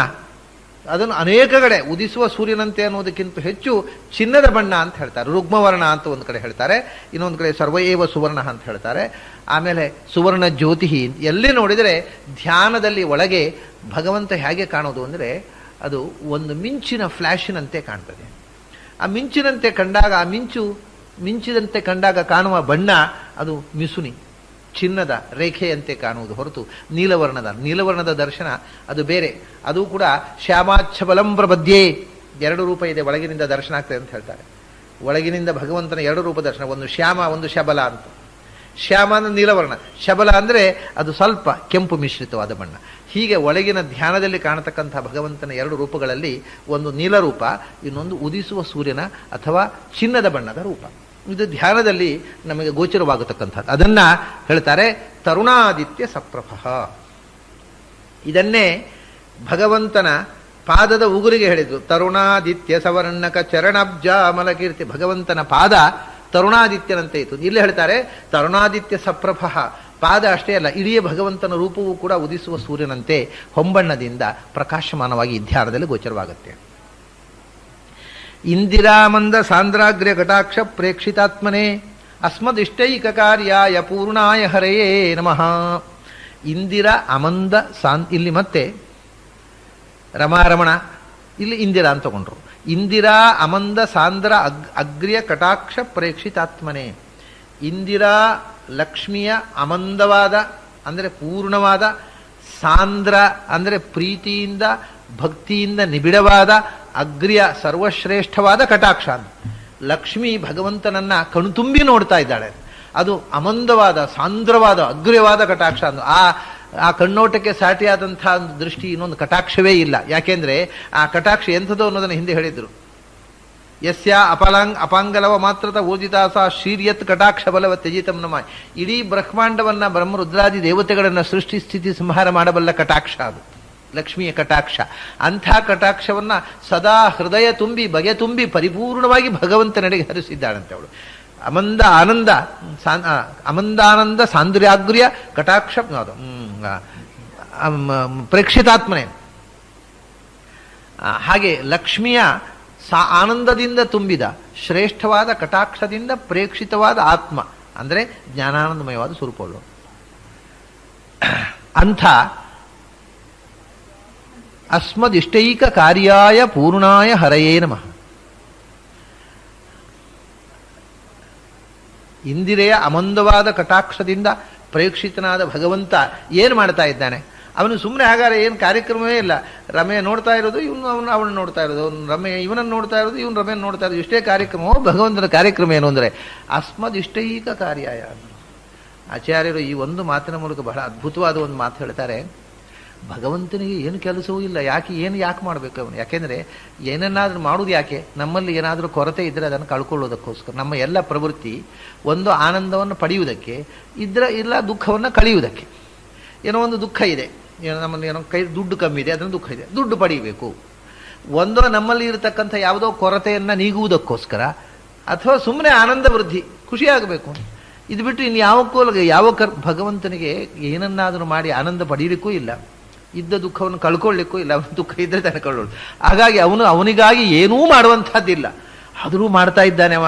ಯಾಕೆಂದರೆ ನಮಗೋಸ್ಕರ ಮಾಡ್ತಾನೆ. ಭೂತ್ಯೈ ನಿಜಾಶ್ರಿತ ಜನಸ್ಯ ಹಿ ಸೃಜ್ಯ ಸೃಷ್ಟವು ಈಕ್ಷಾ ಬಭೂವ ಪರನಾಮ ನಿಮೇಶಕಾಂತೆ ಅಂತ. ಅಂದರೆ ಅಲ್ಲಿ ಮತ್ತೆ ಒಂದು ತಮಾಷೆ ಹೇಳ್ತಾರೆ ಆಚಾರ್ಯರು, ಅಸ್ಮದಿಷ್ಟ ಈಕ ಕಾರ್ಯಾಯ ಅಂತ. ನಮಗೆ ಯಾವುದು ಇಷ್ಟವೋ ಅದನ್ನು ಮಾಡೋದು ಒಂದೇ ಅವನ ಕೆಲಸ, ಅವ್ರಿಗೆ ಬೇರೆ ಕೆಲಸವೇ ಇಲ್ಲ ಅಂತ. ಅಸ್ಮದಿಷ್ಟ ಅದು ಆಚಾರ್ಯರು ತನ್ನ ಕುರಿತು ಹೇಳ್ಕೊಳ್ತಾರೆ.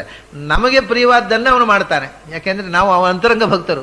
ನಮಗೆ ಏನು ಬೇಕೋ ಅದನ್ನು ಮಾಡುವುದಷ್ಟೇ ಅವನ ಕೆಲಸ ಹೊರತು ಅವನಿಗಾಗಿ ಅವನು ಏನೂ ಮಾಡುವುದಿಲ್ಲ. ಅಸ್ಮದಿಷ್ಟ ಏಕ ಕಾರ್ಯಾಯ, ಅವನ ಅಂತರಂಗ ಭಕ್ತರಿಗೆ ಇಷ್ಟವಾದ್ದನ್ನು ಮಾಡುವುದಷ್ಟೇ ಅವನ ಕಾರ್ಯ. ಅದಕ್ಕೋಸ್ಕರ ಬೇಕಾದ ರೀತಿಯಲ್ಲಿ ಅವತಾರ ಮಾಡ್ತಾನೆ, ನಾನಾ ವಿಧವಾದ ಲೀಲೆ ತೋರಿಸ್ತಾರೆ. ಯಾವುದೂ ಅವನ ಸ್ವಂತಕ್ಕೋಸ್ಕರ ಅಲ್ಲ. ಅವನು ಅವತರಿಸುವುದು, ದುಷ್ಟರ ಸಂಹಾರ ಮಾಡುವುದು, ಭೂಮಿಯಲ್ಲಿ ಲೀಲೆಗಳನ್ನು ತೋರಿಸುವುದು ಎಲ್ಲವೂ ನಮಗೆ ಸಂತೋಷವಾಗಲಿ, ನಮ್ಮ ಅಭೀಷ್ಟ ಸಿದ್ಧಿಯಾಗಲಿ, ನಮ್ಮ ಇಷ್ಟ ಈಡೇರಲಿ ಅನ್ನುವುದಕ್ಕೋಸ್ಕರ ಹೊರತು ಅವನ ಸ್ವಂತಕ್ಕೋಸ್ಕರ ಅಲ್ಲ. ಯಾಕೆಂದರೆ ಪೂರ್ಣಾಯ, ಅವನು ಯಾವುದು ಅಪೂರ್ಣತೆ ಇದ್ದರೆ ಆ ಪೂರ್ಣತೆಗೋಸ್ಕರ, ಇಲ್ಲದೇ ಇದ್ದ ಕೊರತೆಯನ್ನು ತುಂಬುವುದಕ್ಕೋಸ್ಕರ ಕರ್ಮ ಮಾಡಬೇಕು. ಅವನು ಯಾವ ಕಾರ್ಯ ಮಾಡಬೇಕಾದ್ದು ಕಾರಣ ಇಲ್ಲ, ಅವನು ಪರಿಪೂರ್ಣ ಇದ್ದಾನೆ. ಆದ್ದರಿಂದ ಇಂದಿರಾಮಂದ ಸಾಂದ್ರಾಗ್ರಿ ಕಟಾಕ್ಷ ಪ್ರೇಕ್ಷಿತಾತ್ಮನೇ ಅಸ್ಮದಿಷ್ಟೈಕ ಕಾರ್ಯಾಯ ಪೂರ್ಣಾಯ ಹರಯೇ ನಮಃ. ಅಂಥ ಹರಿಗೆ ನಮಸ್ಕಾರ. ಈಗ ಪ್ರಚಲಿತ ಪಾಠದಲ್ಲಿ ಇಲ್ಲಿ ಮುಗಿದು ಹೋಗುತ್ತೆ ಈ ಸ್ತೋತ್ರ.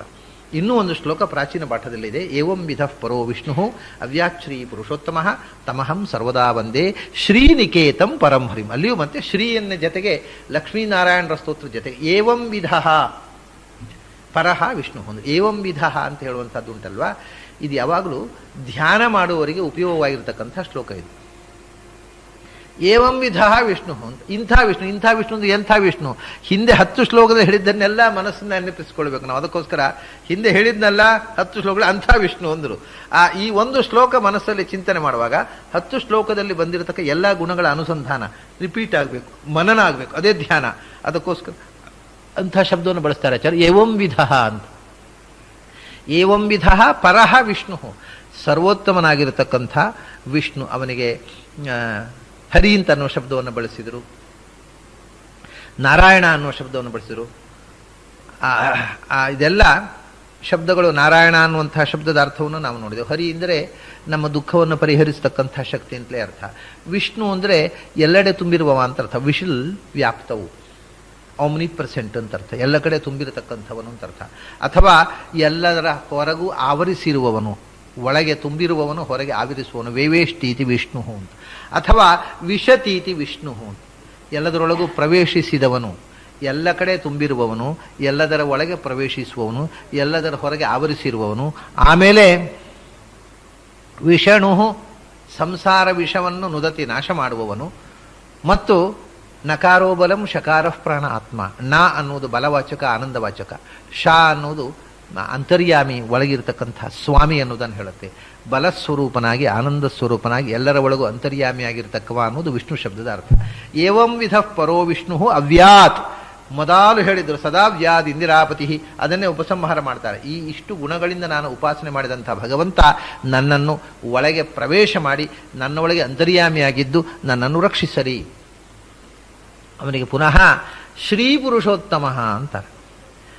ಶ್ರೀ ಪುರುಷೋತ್ತಮ, ಅವನಿಗೆ ಪುರುಷೋತ್ತಮ ಅನ್ನತಕ್ಕಂಥದ್ದು ಭಗವಂತನ ಚತುರ್ವಿಂಶತಿ ಮೂರ್ತಿಗಳಲ್ಲಿ ಒಂದೇ. ಅದು ಪುರುಷೋತ್ತಮ ಅನ್ನೋದನ್ನು ಅಥೋಸ್ಮಿ ಲೋಕೇ ವೇದೇಜ ಪ್ರಥಿತ ಪುರುಷೋತ್ತಮ ಅಂತ ಗೀತೆಯಲ್ಲಿ ಜಗತ್ತಿನಲ್ಲಿ ಎರಡು ವಿಧವಾದ ಪುರುಷರು.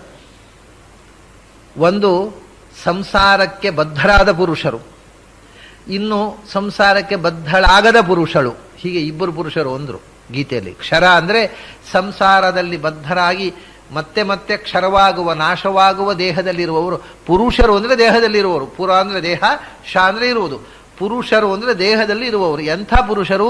ಕ್ಷರಪುರದಲ್ಲಿ ಇರುವವರು ಕ್ಷರ ಪುರುಷರು. ಕ್ಷರ ಅಂದರೆ ಪೆರಿಷಬಲ್, ನಾಶವಾಗುವ, ಮತ್ತೆ ಮತ್ತೆ ನಾಶವಾಗುವ ದೇಹದಲ್ಲಿರುವವರು ಕ್ಷರ ಪುರುಷರು, ಅಂದರೆ ಸಂಸಾರಿಗಳು. ಬ್ರಹ್ಮಾದಿ ಸಮಸ್ತ ಜೀವರು, ಬ್ರಹ್ಮಾದ್ಯಾಹ ಶರೀರ ಕ್ಷರಣಾತ್ ಕ್ಷರಾಹ.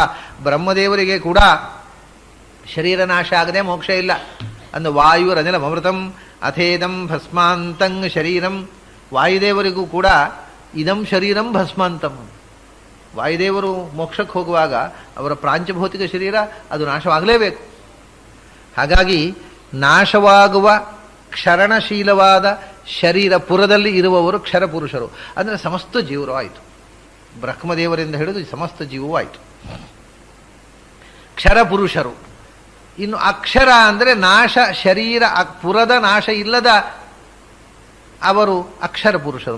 ಭಗವಂತನ ಬಿಟ್ಟುಬಿಡೋಣ, ಯಾಕಂದರೆ ಅವನಿಗೊಂದು ಪುರವೇ ಇಲ್ಲ. ಅವನಿಗೆ ಅವನ ಸ್ವರೂಪಕ್ಕಿಂತ ಬೇರೆಯಾಗಿ ಅವನಿಗೆ ಯಾವುದರದ್ದು ಅದು ಶರೀರದ ಪ್ರಶ್ನೆ ಇಲ್ಲ. ಅಂದರೆ ಲಕ್ಷ್ಮಿಗೆ ಪುರ ಅನ್ನುವುದು ಅವಳ ಸ್ವರೂಪಭೂತವೇ ಆದರೂ ಕೂಡ ಅದರಿಂದಲೇ ಅವಳನ್ನು ಪುರುಷ ಅಂತ ಕರೀತಾರೆ. ಭಗವಂತನನ್ನು ಪುರುಷೋತ್ತಮ ಅಂತ ನಾವು ಲೆಕ್ಕ ತಗೊಂಡು ಪುರುಷ ಶಬ್ದದಿಂದ ಬಿಟ್ಟುಬಿಟ್ಟೆವು. ಪುರುಷನಲ್ಲೇ ಉತ್ತಮ ಅವನು. ಈಗ ಶರೀರ ಕ್ಷರಣವಾಗುವ ಪುರದಲ್ಲಿರುವವರು ಕ್ಷರಪುರುಷರು. ಸಮಸ್ತ ಬ್ರಹ್ಮಾದಿ ಸಮಸ್ತ ಜೀವರು ಕ್ಷರಪುರುಷರಾಯಿತು. ಆಮೇಲೆ ಅಕ್ಷರ ಪುರುಷ ಯಾರು? ಒಬ್ಬಳೇ ಲಕ್ಷ್ಮಿ. ಅವಳಿಗೆ ಶರೀರ ನಾಶ ಇಲ್ಲ. ಶರೀರ ನಾಶ ಇಲ್ಲದ ಪುರ, ನಾಶವಿಲ್ಲದ ಪುರದಲ್ಲಿ ಇರುವವಳು ಅಕ್ಷರ ಪುರುಷಳು. ಅದರಿಂದ ಪುರುಷ ಅಂತಂದರೆ ಗಂಡಸು ಅಂತ ಅರ್ಥ ಅಲ್ಲ, ದೇಹದಲ್ಲಿ ಇರುವವರು ಅಂತ ಇಷ್ಟೇ ಅರ್ಥ. ಹಾಗಾಗಿ ಯಾರೂ ಕ್ಷರಪುರುಷರು, ಎಲ್ಲ ಗಂಡು ಹೆಣ್ಣುಗಳು ಕ್ಷರಪುರುಷರು. ಲಕ್ಷ್ಮಿ ಅಕ್ಷರ ಪುರುಷರು. ಈ ಕ್ಷರಪುರುಷರಿಗೂ ಅಕ್ಷರ ಪುರುಷರಿಗೂ ಆಚೆಗೆ ಇರತಕ್ಕವ ಪುರುಷೋತ್ತಮ. ಆದರೆ ಅವನೂ ಪುರುಷ, ಯಾಕೆಂದರೆ ಎಲ್ಲ ಬುಡದೊಳಗೂ ಇದ್ದಾನೆ, ಎಲ್ಲರ ಶರೀರದೊಳಗೂ ಇದ್ದಾನೆ. ಆದರೆ ಈ ಇಬ್ಬರನ್ನು ಮೀರಿ ಇಬ್ಬರನ್ನು ನಿಯಂತ್ರಿಸ್ತಕ್ಕವ ಸಮತೀತ ಕ್ಷರಾಕ್ಷರ. ಆದ್ದರಿಂದ ಅವನನ್ನು ಶ್ರೀ ಪುರುಷೋತ್ತಮ ಅಂದರು. ಇಲ್ಲಿ ಶ್ರೀ ಪುರುಷ, ಶ್ರೀ ಅನ್ನುವ ಪುರುಷ ಅಂದರೆ ಅಕ್ಷರ ಪುರುಷ, ಅವಳಿಗೂ ಉತ್ತಮ. ಶ್ರೀತತ್ವ ಅನ್ನುವ ಪುರುಷನಿಗೂ ಉತ್ತಮ, ಸಮಸ್ತ ಪುರುಷರಿಗೂ ಉತ್ತಮ. ಆದ್ದರಿಂದ ಭಗವಂತ ಶ್ರೀ ಪುರುಷೋತ್ತಮ. ಏವಂ ವಿಧ ಪರೋ ವಿಷ್ಣು ಅವ್ಯಾತ್ ಶ್ರೀ ಪುರುಷೋತ್ತಮ ತಮಹಂ ಸರ್ವದಾ ಒಂದೇ. ಅಂಥ ಶ್ರೀತತ್ವಕ್ಕೂ ಸಮಸ್ತ ಕ್ಷರಾಕ್ಷರ ಪುರುಷರಿಗೂ ಉತ್ತಮನಾಗಿರ್ತಕ್ಕಂಥ ಭಗವಂತನನ್ನು ನಾನು ಸದಾ ಸ್ತೋತ್ರ ಮಾಡ್ತೇನೆ, ಸದಾ ನಮಸ್ಕಾರ ಮಾಡ್ತೇನೆ. ಅದು ಯಾವಾಗಲೂ ಯಾವುದೋ ಒಂದು ಸ್ತೋತ್ರ ಮಾಡುವ, ಒಂದು ಸಂಕೀರ್ತನ ಮಾಡುವ ಕ್ಷಣದಲ್ಲಿ ಮಾತ್ರ ಅಲ್ಲ, ಮಾನಸಿಕವಾಗಿ ಸದಾ ಸ್ತೋತ್ರ ಮಾಡ್ತಾ ಇರ್ತೇನೆ, ಸದಾ ನಮಸ್ಕಾರ ಮಾಡ್ತಾ ಇರ್ತೇನೆ. ಶ್ರೀನಿಕೇತಂ, ಮತ್ತೆ ಪುನಃ ಶ್ರೀನಿಕೇತಂ, ಲಕ್ಷ್ಮಿಗೆ ಆಧಾರ ಆಶ್ರಯನಾದ. ಯಾಕೆಂದರೆ ಲಕ್ಷ್ಮಿಗೆ ಅವನು ಮನೆ, ಶ್ರೀವತ್ಸ ಅವನು. ಆದ್ದರಿಂದ ಲಕ್ಷ್ಮಿಗೆ ಎಲ್ಲ ದೃಷ್ಟಿಯಿಂದಲೂ ನಿಕೇತ, ನಿಲಯ, ಆಧಾರನಾಗಿರತಕ್ಕಂಥ ಪರಂ ಸರ್ವೋತ್ತಮನಾಗಿರತಕ್ಕ ಹರಿಂ ಒಂದೇ, ಸಂಸಾರ ಪರಿಹಾರಕನಾಗಿರತಕ್ಕಂಥ ಭಗವಂತನನ್ನು ಈ ಎಲ್ಲ ಗುಣಗಳ ಅನುಸಂಧಾನ ಪೂರ್ವಕವಾಗಿ ಮತ್ತೊಮ್ಮೆ ನಮಸ್ಕಾರ ಮಾಡ್ತೇನೆ. ಎಂದೆಂದೂ ನಮಸ್ಕಾರ ಮಾಡ್ತೇನೆ ಅಂತ 11 ಪದ್ಯಗಳ ಒಂದು ಅಪೂರ್ವವಾದ ಸ್ತೋತ್ರ. ಇದು ತತ್ವಸಂಖ್ಯಾನದ ಕೊನೆಯಲ್ಲಿರತಕ್ಕಂಥ ಸ್ತೋತ್ರವನ್ನು ನಾವು ನೋಡಿದ ಹಾಗಾಯಿತು.